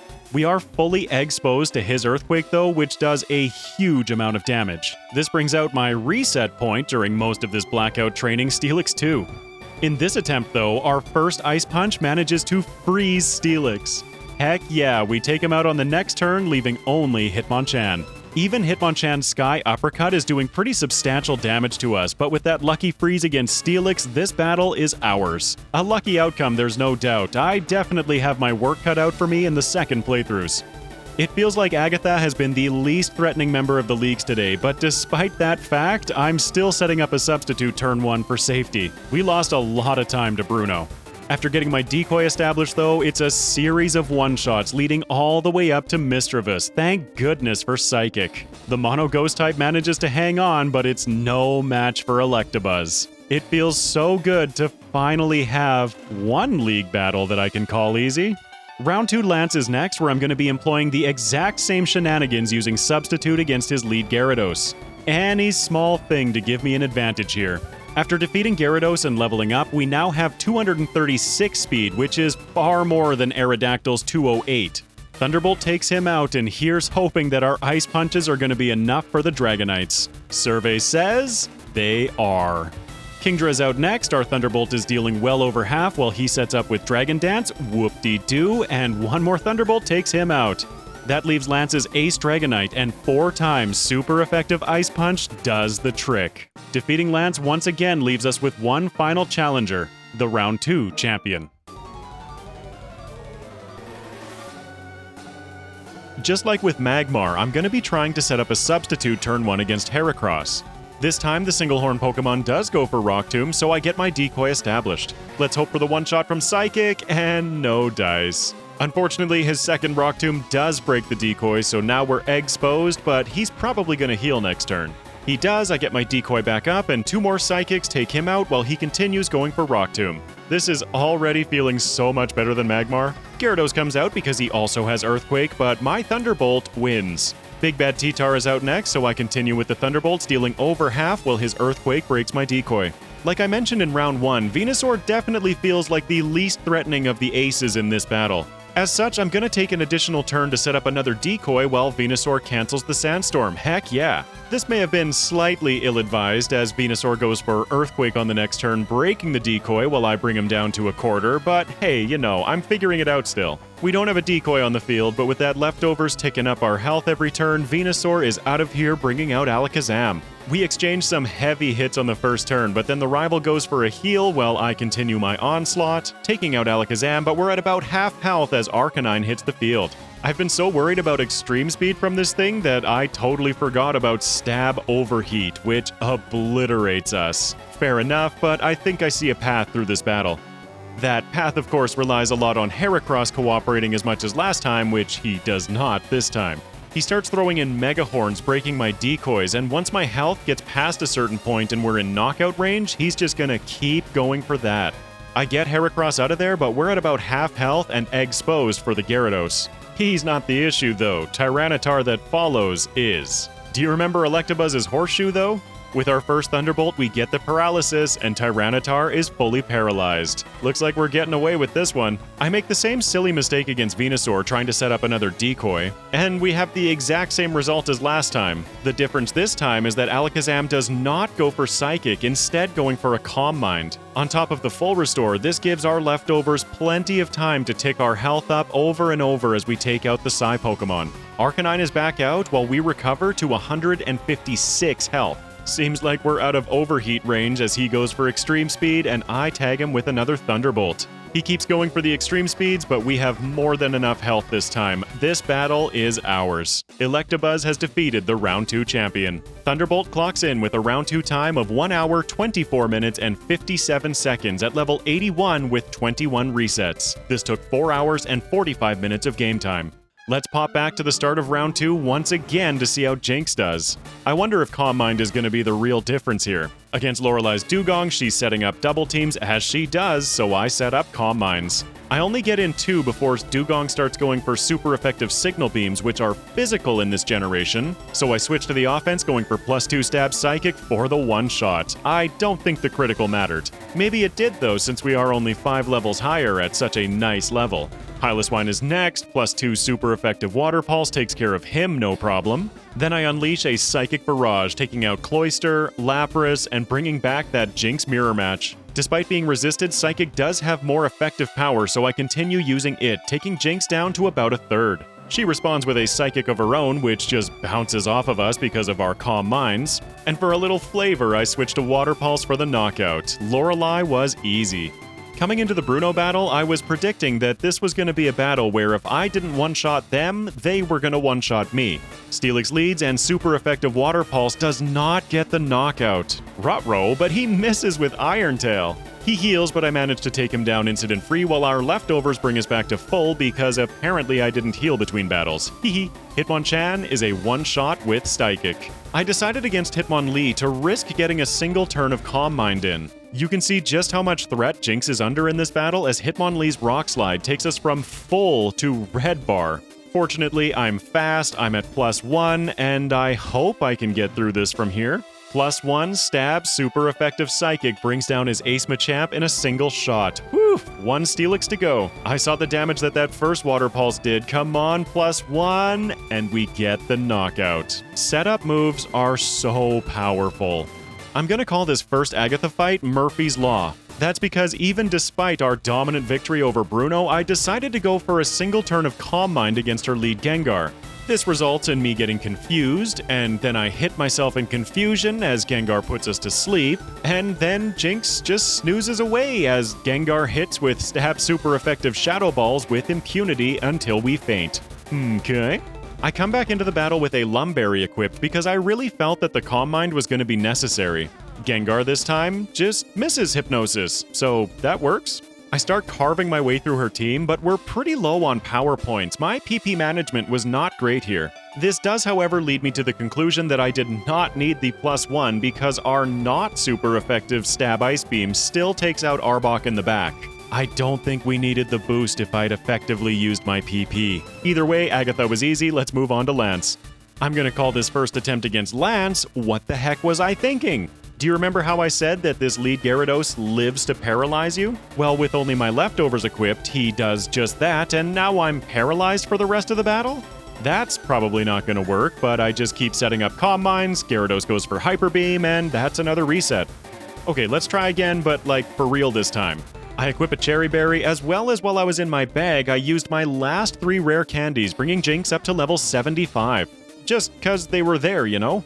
I decided to go straight for the Psychic this time, also getting the crit against Gyarados. The Cherry Berry was to give me a free Calm Mind. I don't know what I was thinking, but it's working. Ice Beam then rolls his Dragonite and his Aerodactyl. Psychic deals with Kingdra in 2 shots while he does nothing, and another 4 times super effective Stab Ice Beam takes out his Ace Dragonite. Not my best play, but hey, Ice Beam versus Lance. We pretty much had this one in the bag. That leaves Jynx with only the round 2 champion to defeat. I don't want anything that Heracross is selling, so I take him out immediately with Stab super effective Psychic. This brings Charizard onto the field, and let's see how this goes. I go for a Water Pulse, which deals around half damage, and he responds with a Stab super effective Fire Blast that one-shots me from full. Right. In the next battle, I try snagging a turn of Calm Mind against Charizard because Heracross would absolutely one-shot us with Mega Horn. And the good news is that Fire Blast no longer one-shots us. The bad news is that my +1 Psychic does not get the one-shot. His second Fire Blast is way more than we can handle. In the next battle, I misclick against Heracross, going for Ice Beam, missing the one-shot, so here's what he does to me. Yep, that's another reset. And after several attempts, just trying to tweak a couple of things and hey, who knows, maybe getting a Fire Blast miss. Yeah, right. I'm trying to set up 2 turns of Calm Mind against Charizard just to see if that will allow me to survive. The answer is no, but +1 Psychic was so close to one-shotting him that I decided to white out and do the league again. That's right, in these first playthroughs, all 3 competitors do blackout training against the league. Whiteout training? I can't remember anymore. On the way back through, let me quickly show you what happens against Bruno if Steelix hits with Iron Tail. It's real bad, taking us from full to 4 hit points. I did get my +1 with Calm Mind though, so Hitmonchan comes out and oh right, this thing has Mach Punch. So I do get another reset here. The rest of the trek back to the champion was uneventful, so here we go again. Heracross is out of here with a single Psychic, of course bringing Charizard back out. I set up 1 turn of Calm Mind while Fire Blast is still doing about the same damage it looks like. I go for my +1 Psychic, and I get the one-shot. Yes! This Alakazam does know Shadow Ball, which is physical in this generation, so it's a little risky to continue setting up here, but I wanted to get just a touch of additional safety. He's matching my Calm Minds, which is perfect. I get up to +3, then switching over to Ice Beam for the one-shot. This guy right here, Big Bad T-Tar, is why I wanted the additional setup. He has a lot of special defense. And no, in Generation 3, the Sandstorm boost to special defense does not exist yet. Good news for me. +3 Stab Ice Beam takes care of him in a single shot, followed by Executor, followed by Gyarados. Easy. Our 3rd runner has now defeated the Round 2 champion. Ice Beam clocks in with a Round 2 time of 1 hour, 14 minutes, and 44 seconds at level 80 with 24 resets. This took 4 hours and 12 minutes of game time. Comparing the results from the first playthroughs in this video actually mirror the stream results fairly accurately. These are some pretty good time saves, but I can do better. For these final playthroughs, I will only be discussing the things that I changed between runs. Let's see how much additional time I can shave off, and hey, there's always the chance that we can change the order of these finishing places a little bit. Jynx's setup is powerful, but Electabuzz's coverage is no joke. Magmar, right, we still love you, it's okay buddy. I'll definitely need to pit these 3 against each other again in a different game in the future. I'll start with Magmar's changes because he also got a little bit of a boost above the other 2. What I mean by giving Magmar a little bit of a boost is that his early game was actually a little troublesome to solve. Brock ended up being a little bit more complicated than I expected. Typically in my videos, I will only do first playthrough followed by second playthrough. I don't do a huge amount of trying to finesse things down to the exact second. It's game day. You perform or you don't. That's just the way it is. Magmar, though, I just feel like he needed that little bit extra, so I did end up testing Brock a fair amount. When I tried something different and it failed, I simply reset the run, just doing the first 5 minutes over and over. What I discovered with this is with Brock to actually do less training so that his Onix is less likely to use Rock Tomb. I discovered that the best strategy was actually skipping the majority of the trainers in Viridian Forest, also skipping Camper Liam so that I hit Brock at level 8. As long as I can fish for a little bit of luck against him, this was by far Magmar's fastest time through Brock. The reason level 8 is important is that it is over a damage rounding threshold, but at level 10, we level up against the Geodude, which then puts our speed too high for the Onix. Leveling up even further to 11, 12, or 13 was just burning time, I felt. Anytime our speed stat was above 24, Onix would go for 1 Rock Tomb, followed by a second, and that was the battle unless I burned him. So why not go with less training and hope for the burn? This is a rare thing for me seeking a lucky outcome, but hey, Magmar needs a little boost, and Brock is so bad in the early game. All I wanted was to even out the playing field. Helping with this speed strategy, I've also changed our nature from modest to quiet, still increasing special attack, but this time reducing speed. As you may have guessed, I want my attack stat intact, pretty much just for Tyranitar. Anyway, I get the battle that I wanted against Brock, follow the exact same route into Mount Moon, grabbing the Dome Fossil, and I cruise right by the tutors outside of Mount Moon. Ember is going to give me a lot more flexibility through the Nugget Bridge section. I defeat Rival 2 easily, and honestly, there wasn't a huge amount of changes in any of these 3 runners for the early and mid games. I cruise along Nugget Bridge, defeating most of the trainers, but that quiet nature does come with a drawback leading up to Misty. Coming into the battle at level 23, my speed is only 50, 3 points shy of her Starmie. Staryu is obviously no problem at all, but when Starmie hits the field, she goes for Water Pulse, which also gets a critical one-shotting Magmar. I guess that's what I get for fishing for a lucky Brock. If Starmie does not land the 6.25% chance to crit, then she hits me, I one-shot her back with super effective Thunder Punch, and that's the second badge in hand. I follow the same route, still picking up Brick Break, which is going to be doing even better this time because I don't have a minus attack nature. Magmar needs something for the upcoming rock types. Rival 3 is also a cakewalk, followed by a decisive Surge victory where keeping Ember also allows me to not make contact with Raichu on the first turn. This allows me to avoid paralysis because Pikachu stole my Cherry Berry. Surge is done for and we're already off to the mid-game. It's once again the exact same route, making sure to grab Psychic as early as possible again. I go to clear the Rocket Hideout where Giovanni's Kangaskhan is feeling real aggro this time. I was going for super effective Brick Breaks, thinking that they would be doing more damage than stab Fire Punches. I guess the Fire Punches would have come with the advantage of potentially burning him because it's a Mega Punch followed by a Tail Whip followed by another Mega Punch, which we do not survive. That's a second reset for Magmar. The next battle goes much better with Brick Break rolling better ranges, so not only is Kangaskhan a 2-shot, but he also only goes for Bite. That's it, I end the battle on green health this time, off to Erica. She's obviously quite easy for Magmar. Rival 4 in Pokemon Tower falls next, and again, none of this is different from the first playthrough. As I progress up Pokemon Tower, it's time to start thinking about what I'm going to be doing in Sylph. I am going to be doing just a touch of additional training as well as gathering more items this time. I feel like optimizing our EVs a little bit is going to be very important for Magmar in that endgame stretch. The two EV stats that I'm most focused on are going to be Special Attack and Defense, believe it or not. After experiencing the last playthrough, our speed was not an issue at all. Well, except with Misty, but we already saw that we're fine there unless she crits. When you're focusing Special Attack and Defense, a great opponent is Scientist Bo on the 5th floor. He has a decent experience yield as well, having Magnemite, Magneton, Coughing, and Wheezing. This touch of additional training levels up Magmar to 40 in preparation for Rival 5. This battle always feels like a turning point in runs because things are actually starting to get difficult. Bird Brains is no problem, but the biggest threat is always Blastoise. This time, though, I roll really bad damage ranges and I don't get the 2-shot against him. One more Thunder Punch takes care of Blastoise, but in Red Bar, I'm really worried about Growlithe's takedown. Psychic does not get the 1-shot, but Growlithe misses takedown. Nah. That pretty much guarantees us the fight, especially after learning Flamethrower. I was really trying to push the limits with Magmar here. This time against Giovanni, Flamethrower is the obvious choice, taking out Kangaskhan in 2, but he did get a Mega Punch in again. This would have been fine if Nidoqueen didn't also critical with her Body Slam. That's reset number 3 for Magmar. The next battle is pretty much exactly the same except for Nidoqueen goes for Double Kick, which does not crit, and we're moving on.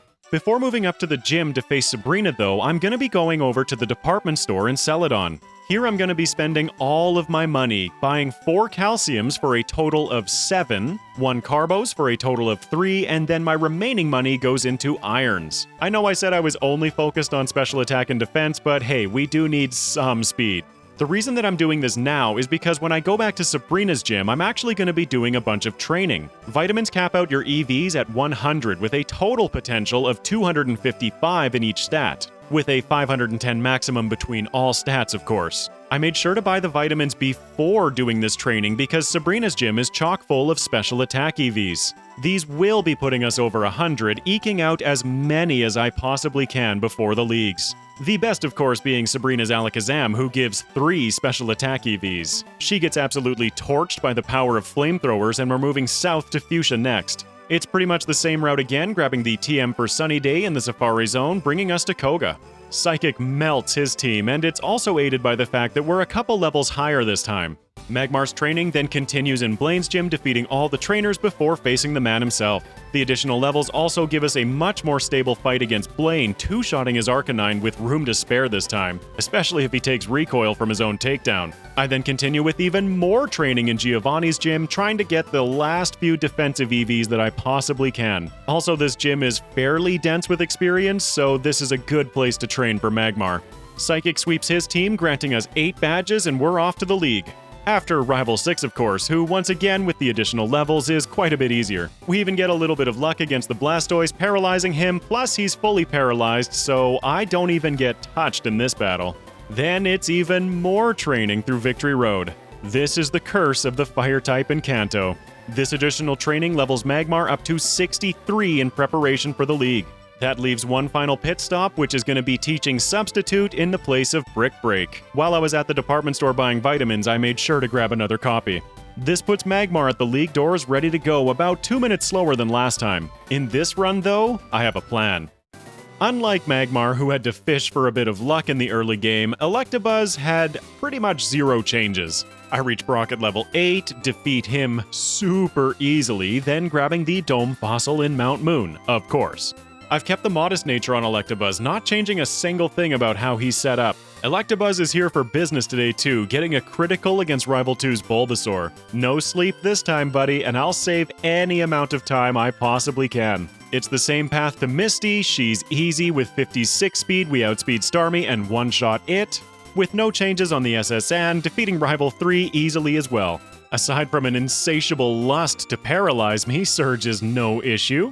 Grabbing Psychic as early as possible in the mid-game, then showing Giovanni's Kangaskhan who's boss. Electric Power! With Psychic and Ice Punch, Erica's no problem, and Nor is Rival 4 in Pokemon Tower. Electabuzz's coverage really is something else. Just like Magmar, Electabuzz is going to be doing a touch of additional item collection and grinding in Silphco. This is aimed once again towards dialing in our vitamins, and we come into Rival 5 also at level 40.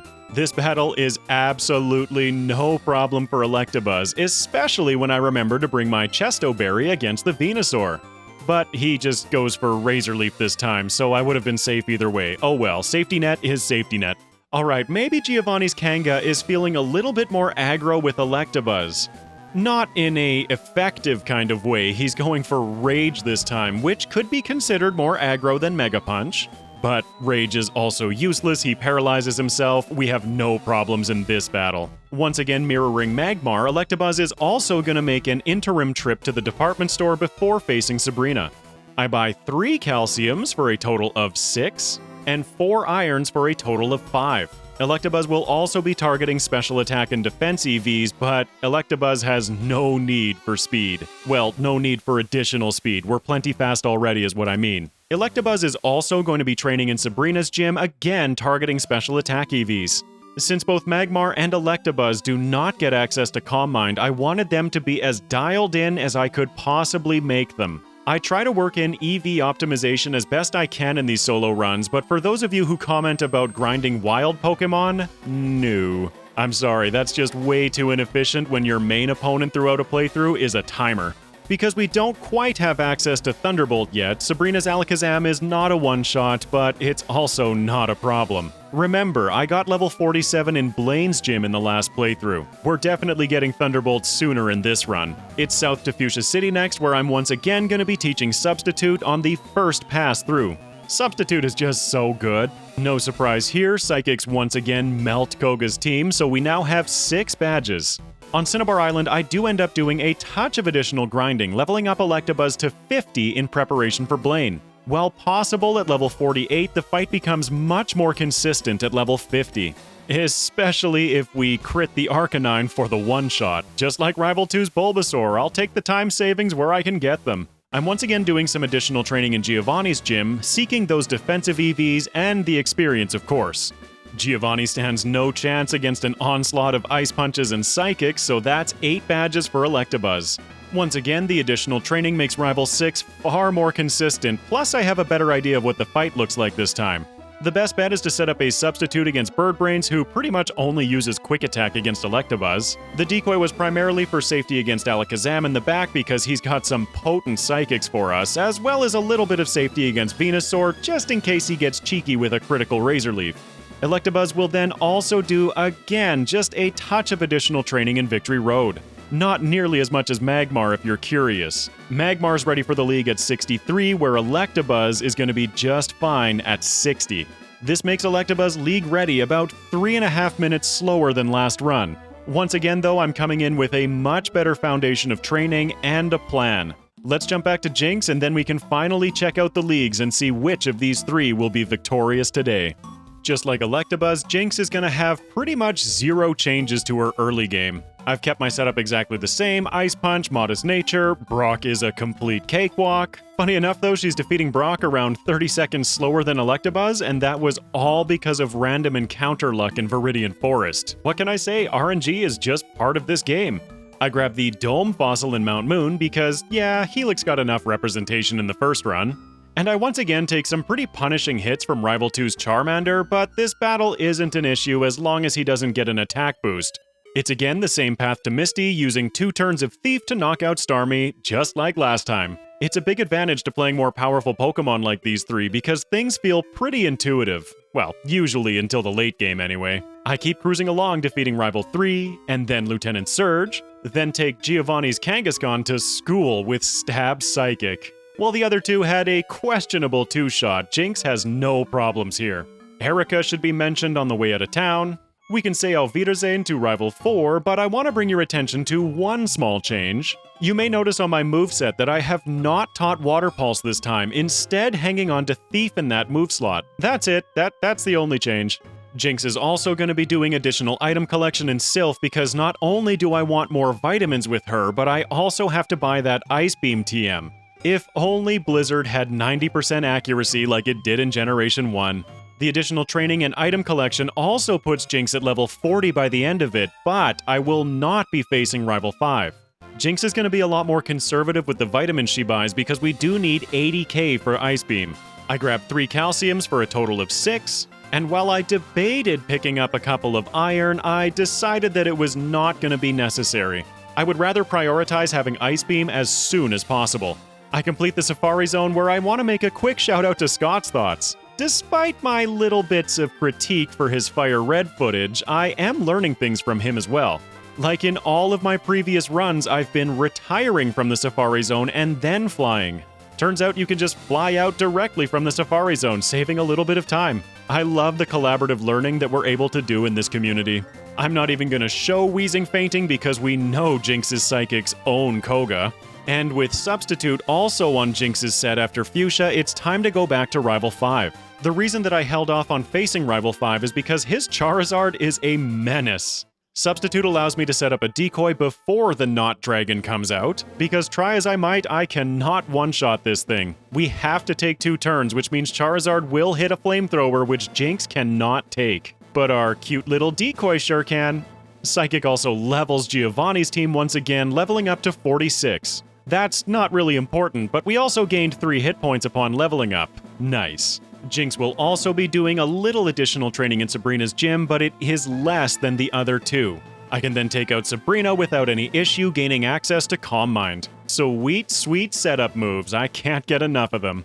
I was going to use the Poké-Quiz mechanic to skip Blaine's entire gym, however, I decided to face one trainer. Yes, I did get that quiz answer correctly. I elected to face him. This levels up Jynx to 48 in preparation for Blaine. The best strategy remains a single Calm Mind against Growlithe and then sweeping his team. With even more safety this time because we're a slightly higher level. I help Celio and Bill, then making my way to the final gym. Jynx also does a little additional training in Giovanni's gym for defensive EVs because they will be useful. Once again though, she is not training nearly as much as the other 2 had to. I sweep Giovanni for the final badge. Then against Rival 6, I set up 2 Calm Minds against Birdbrains. For whatever reason, he does not have Sand Attack in this battle, so we're safe to do this. He only goes for a couple of Wing Attacks. This does bring us to half health, but we're set up enough that the rest of the battle is no problem. And by the rest of the battle, I mostly mean the Charizard. Jynx also does a little training in Victory Road, leveling up to 57. The last thing Jynx has to do is stop back at Celadon City to spend all of our money on coins in order to get TM13 Ice Beam. Jynx enters the league with the most time lost from the first run. We're about 4.5 minutes slower, but once again, we're set up, and I have a plan. If I pull up the synchronized footage from the other runs, you can see that Electabuzz is just behind Jynx. Magmar is, well, he's doing his best. Let's get stuck into round 1. Before the battle, I use a total of 9 rare candies, bringing Jynx from 57 to 66. That might seem odd, but like I said, there's a plan.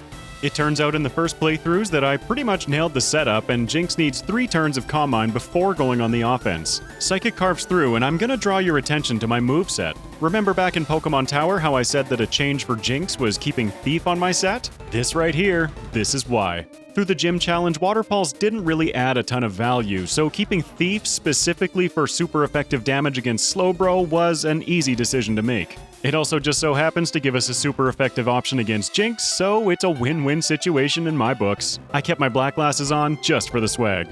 At this level, Bruno is not a problem at all. Ice Beam handles the Onyxuses, while Psychic handles all of the fighting types. It should then also come as no surprise that Agatha's entire team of poison types is a series of one-shots again. This levels Jynx up to 68 over a damage rounding threshold in preparation for Lance. This was primarily for the Gyarados because he remains the biggest problem for Jynx. At level 68, +1 stab Psychic takes out his lead, and then obviously, +1 stab super effective Ice Beam handles the rest of the Dragon Master's team. That's a buttery smooth Elite Four. Let's check out the champion.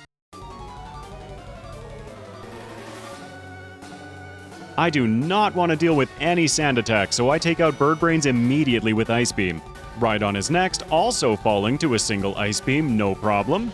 Then against Gyarados, I actually misclick going for Thief. What I meant to do was go for Calm Mind, but luckily I've got just enough buffer in this battle that his Thrash only takes us below half, and we're set up for the rest of the battle. Psychic takes out Gyarados, bringing out Charizard. Big scary Charizard, who gets taken out by +1 stab Psychic. Alakazam as well falls to +1 Ice Beam, and against Exeggutor in the back, yeah, this one's done. Jynx has defeated the Round 1 champion. This clocks her in with a Round 1 time of 53 minutes and 28 seconds at level 69, nice, with 0 resets. This took 3 hours and 24 minutes of game time. Jumping back to Electabuzz, he's coming into the battle at around 51 minutes and 20 seconds. Electabuzz and Jynx are actually very close. Because of our training, Lorelei is not a problem at all for the electric type. Just like last time, I set up my substitute against Cloyster, and then it's one-shots all the way to Jynx. She goes for Lovely Kiss, it fails because of the decoy, and I take her out with 2 Thunderbolts. This levels Electabuzz to 61 in preparation for Bruno.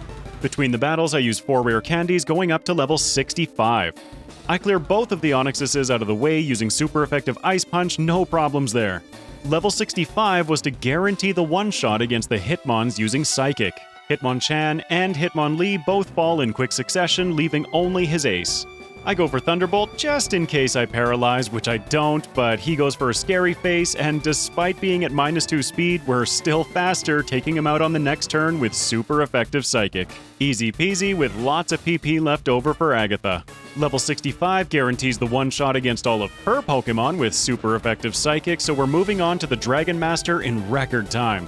Turn 1, stab 4 times super effective Thunderbolt makes Gyarados go away, and then he sends in the first Dragonair. I'm actually going to be establishing a substitute here just for a little bit of safety for the rest of the battle. At this level, with the additional investment into special attack EVs, Ice Punch now one-shots both of the Dragonairs. I switched to using Thunderbolt against the Dragonite, which is obviously a mistake. I should be going for more Ice Punches, but instead I take a few extra turns here. A silly error, but hey, I'm human. Aerodactyl is out last, and at 199 speed, we move first, hitting a stab super effective Thunderbolt for the one-shot. Electabuzz as well had an incredibly dominant first league. Let's check out the champ.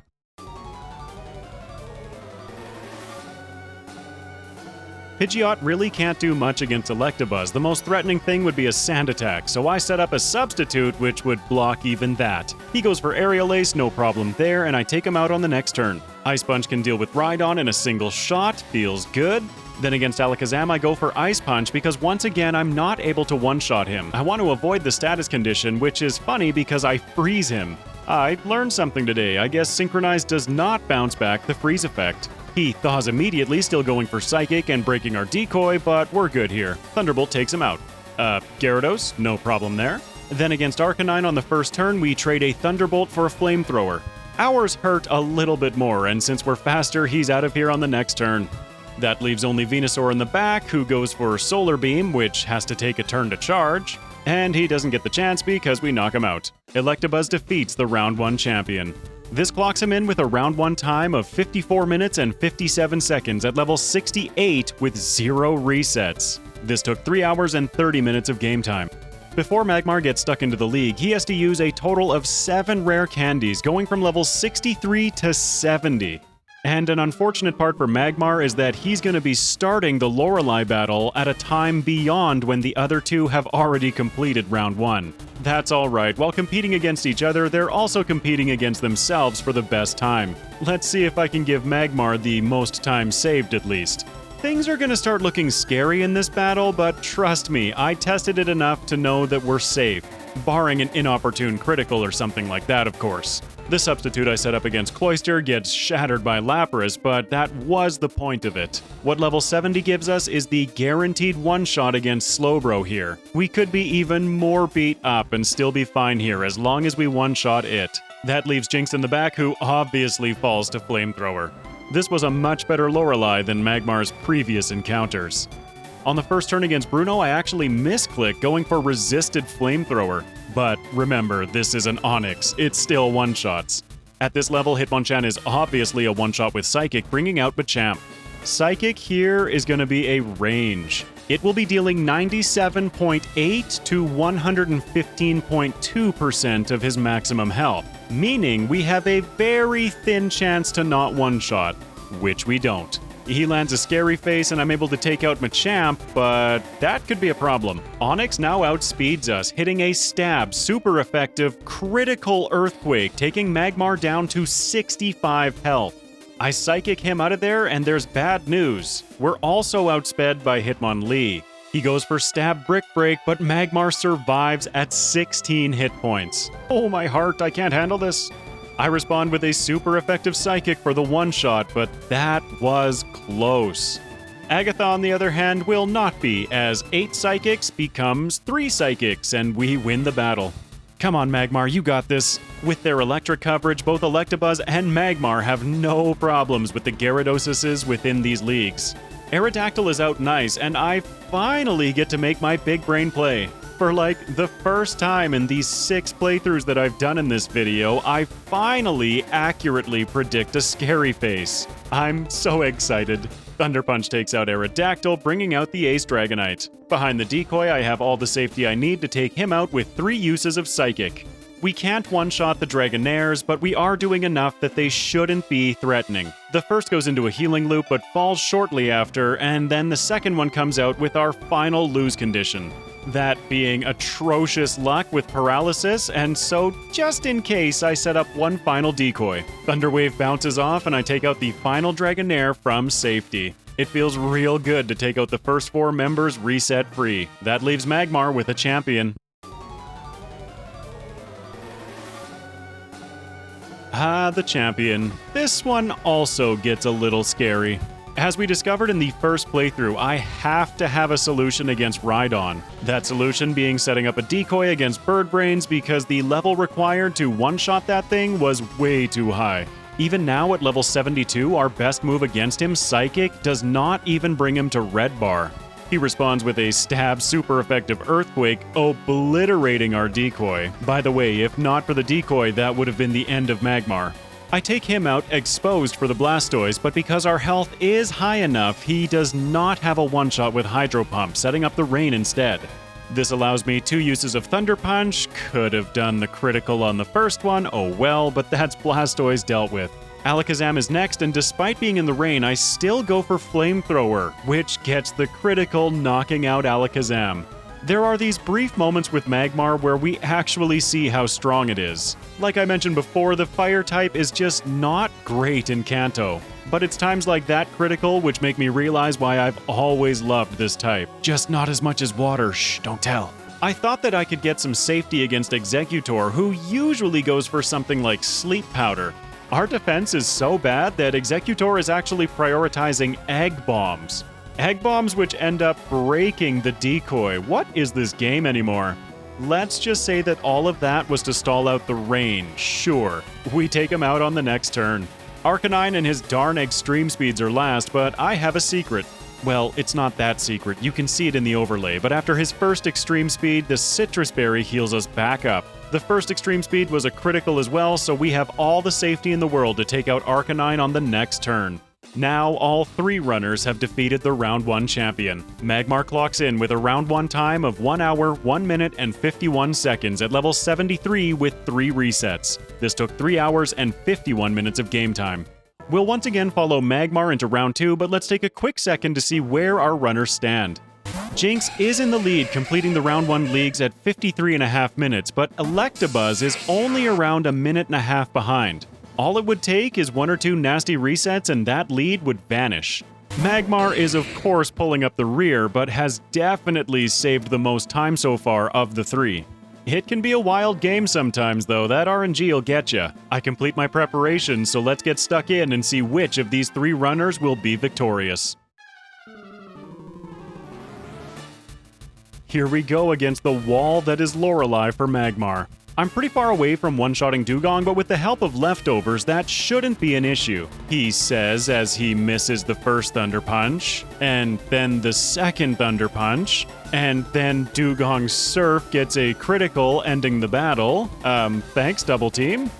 What was supposed to happen is that the second Thunder Punch knocks out Dugong, bringing out Piloswine, who obviously gets one-shot by Stab's super effective Flamethrower. Cloyster then falls to a super effective Thunder Punch, and thanks to the recovery of leftovers, I have all the health I need to survive a Surf from Lapras, taking her out in 2 turns. I guess it's a male Lapras in this battle, but for whatever reason, pretty much all of the Round 2 Pokemon are male. I don't know why. One final Flamethrower does the trick against Jynx, and we're moving on to Bruno. Here's the thing about Bruno though, I actually cannot defeat him yet.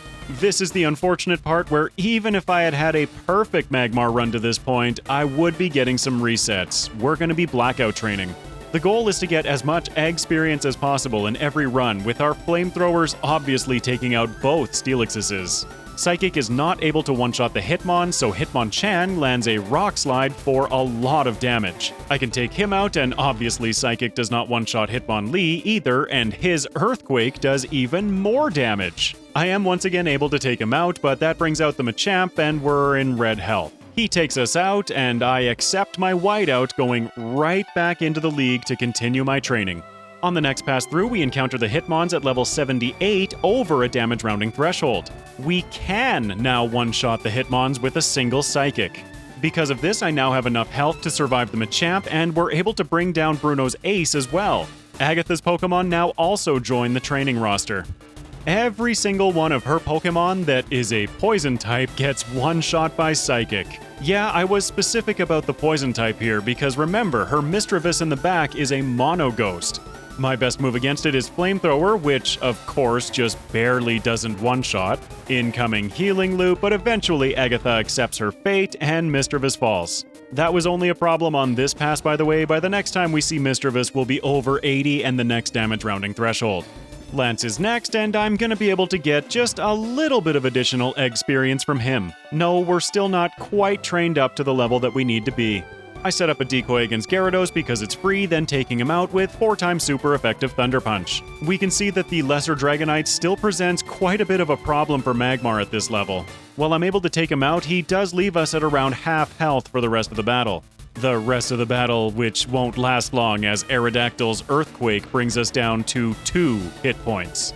Thunder Punch then one-shots with a crit, but I think that's the limit of the experience that we're gaining on this run. Kingdra washes us away, and that's another whiteout. Okay, there's good news though. The goal of the training was to reach level 80 so that I can use my remaining 6 rare candies to level up to 86. I sweep my way through the league once again, coming back to Lance halfway through level 87. The play remains going for Substitute for safety against the lead Gyarados, then taking him out with Thunder Punch, no changes there. And at this level, my Psychic just barely two-shots the Lesser Dragonite, so we take no additional damage. Additionally, I now outspeed Aerodactyl, but our Thunder Punch is not quite able to one-shot. He responds with a big Earthquake, but fortunately, it doesn't even drop us past half, especially after the leftovers heal. I defeat Aerodactyl soon after, bringing out Kingdra. This Kingdra is so strange, it just goes for Dragon Dance while I take it out with 2 Psychics. This leaves the Ace Dragonite, who's going for Outrage, but I have all the staying power in the world.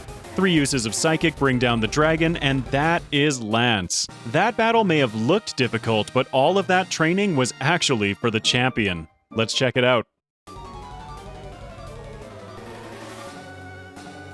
Even at the highest level that we've seen this champion fought at so far in this video, it's still not a guaranteed fight. I make sure that Heracross goes away immediately with a stab super effective flamethrower. Tyranitar is out next, and there's really bad news here. We're once again faced with a really favorable damage range, but a damage range nonetheless. I replace Psychic with Brick Break, going for the 4 times effective move against Tyranitar, and he hangs on with a sliver. No, he responds with Earthquake, taking me under half. You can see the range on the next turn after he heals to full, and Brick Break takes him out from full. Insert grumbling here. As a result of this, Blastoise comes out, sees the knockout with Hydro Pump, and that's another reset. In the next battle, I get the range on the first try against Tyranitar, so I'm coming back to Blastoise with full health. Because he does not have the one-shot with Hydro Pump, he instead changes the weather to rain, and I get a free Blastoise kill. This is going more to plan, until Alakazam starts setting up a bunch of Calm Mines. I really can't make rhyme or reason as to what makes Alakazam choose his moves in this battle, but it seems like I can't make it consistent. The Calm Mines are the worst case scenario because they're setting up his special defense, which is making my best move, Flamethrower, do less and less every turn. The rain eventually fades, which also helps, but by the time we take out Alakazam, we're at half health.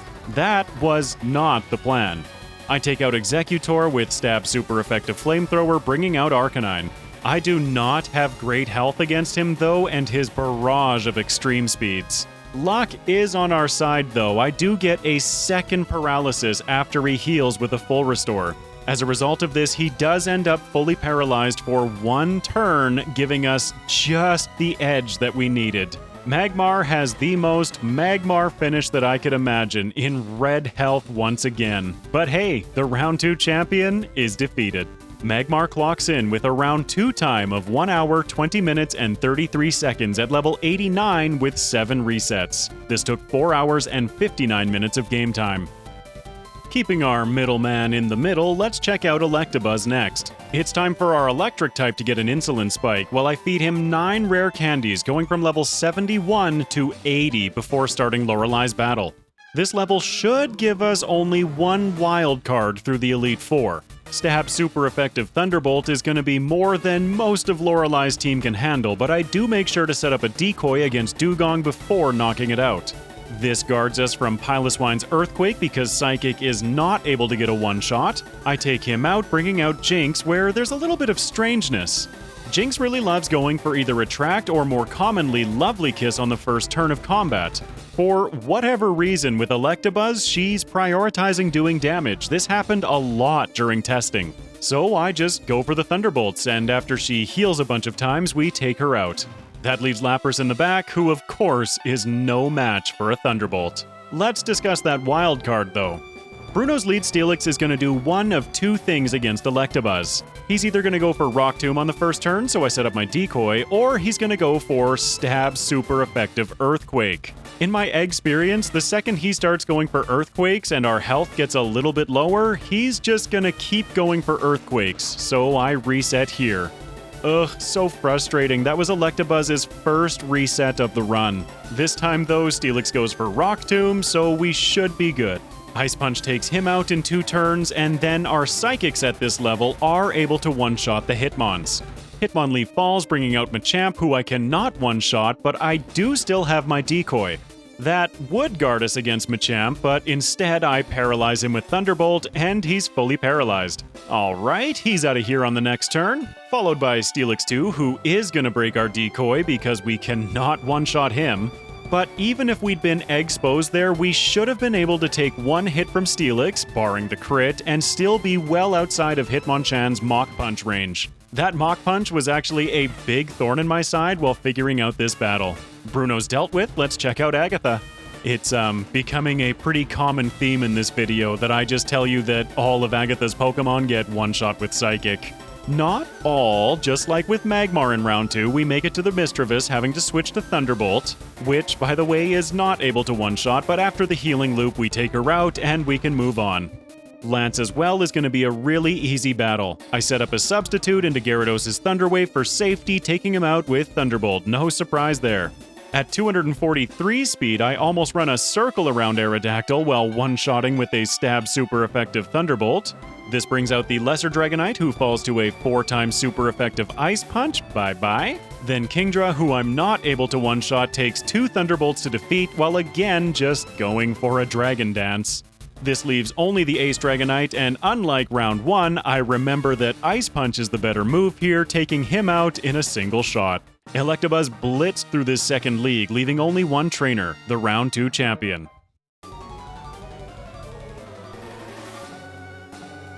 Speaking of wild cards though, Heracross is definitely the gatekeeper to this one.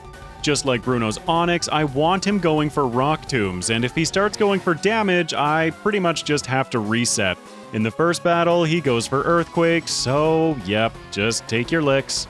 This was quite frustrating for me, so in the next battle, when the exact same thing starts happening, I thought maybe I could get lucky. No, especially once I hit around half health, he's gonna be going for the damage every time. Another reset. Most frustrating of all is in the next battle when I do get my favorable outcomes from Heracross, but I decide to set up a substitute when I already have one on the field. This results in a wasted turn, a broken decoy, and another reset. Okay, I'm composed. In the fourth battle, I finally get the outcome that I was looking for against Heracross. I managed to clear him out with a decoy on the field. This leads to Gyarados, obviously there's no problems here, followed by Tyranitar, who is the reason I needed the decoy. We're not able to one-shot him, and his Earthquake shakes apart the substitute.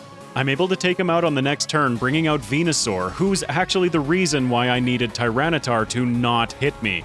Well, not hit me directly anyway. Remember, round 2 is chock full of Earthquakes, and Venusaur has it a well. Tyranitar's Earthquake would put us in range of Venusaur's, and that was the battle. This time though, Venusaur sets up the sun, and I do not try to get a decoy established. I can learn my lessons, taking him out in 2 turns. Alakazam is next, frustratingly going for Calm Minds again, but fortunately, Electabuzz does not have to deal with the weather reducing the damage of his best stab move. Ice Punch followed by Thunderbolt takes down the Psy Pokémon. This leaves us with full health for the Arcanine, and we need it. Remember, the sun is still out, and our Thunderbolt does not one-shot him, so he hits with a sun-boosted Stab Overheat. He then switches to Extreme Speed, taking Electabuzz to red health, but the follow-up Thunderbolt ends the battle. Electabuzz, while still smoldering a little bit, has defeated the round 2 champion. This clocks him in with a round 2 time of 1 hour, 9 minutes, and 33 seconds at level 83 with 4 resets. This took 4 hours and 21 minutes of game time. That leaves us with Jynx to take on the leagues. She was leading at the end of round 1, so let's see if Calm Mind really will make the difference. Against Lorelei, all I need to do is set up 2 and then start going for the sweep with +2 stab psychics. You may also notice that without a Slowbro to deal with in this league, I have taught Water Pulse, which might have been a mistake. Water Pulse is needed for the next battle, not this one, and I probably could have made use of super effective Thief against Jynx. She puts me to sleep, wasting a little bit of time, but we are under no threat here. I wake up, taking her down, and moving on. Against Bruno, there are 2 outcomes that I can expect from the lead Steelix. He could go for Rock Tomb trying to control my speed, which would be the better solution, because Jynx can actually lose a stage of speed in this battle and still move first against his whole team. Instead, he hits with a stab super effective Iron Tail, taking Jynx into deep red bar. I did get my 1 turn of Calm Mind in though, so hopefully we're okay? Remember that thing I said about Hitmonchan having Mach Punch? He goes for it on the first turn, and Jynx hangs on with 3 hit points. That felt deserved, as Psychic one-shots him, the following Hitmonlee, his Ace Machamp as well, and finally, 1 more Water Pulse takes care of the second Steelix. I am so lucky that Bruno only has a single priority move on his team. Also, I'm real happy for the amount of training I put towards our defensive EVs. People always question them, but they're pretty useful for surviving stuff like that. Next is Agatha, and oh no, I forgot to heal. Or did I? I go for Calm Mind while Gengar takes us out because Jynx as well is going to do just a little bit of whiteout training. She definitely needs a lot less than Magmar, but let's head back into the leagues for the second round of round 2? You know what I mean. I make it back to Agatha, this time at level 75. Unlike the others, I can finally say that Psychic does one-shot her entire team. And I actually mean it this time. Even Misdreavus falls to a single stab Psychic. Cool beans, after Agatha leveled us up to 76, it's time for Jynx to use the last of her rare candies, going to level 80. This was primarily for the Gyarados because Jynx is not running Substitute and therefore at high risk from that thing. I set up one Calm Mind while our Cherry Berry cures paralysis, and then +1 stab Psychic takes out his lead. Another advantage to the higher level is that I now also outspeed his entire team, including Aerodactyls, so Ice Beam starts doing work. I carve my way through his team, switching back to Psychic for Kingdra, don't know why. And one final +1 stab, 4 times super effective Ice Beam, destroys his ace. Alright, but if we check out that synchronized footage, we can see that Electabuzz is right on Jynx's heels. With one battle left, let's see who comes out on top. As we saw in the last playthrough, I do not want to mess around with Heracross at all, taking him out immediately with Stab super effective Psychic. This brings out Charizard, who I have to set up a single turn of Calm Mind against, which allows me to tank one Fire Blast. At level 80, +1 Psychic is enough for the one-shot. Against Alakazam, I do want to set up one additional turn of Calm Mind, but this time, instead of matching my setup, he goes for super effective Shadow Ball. Alakazam may not have the best physical attack, but it still rocks Jynx down to 31 health.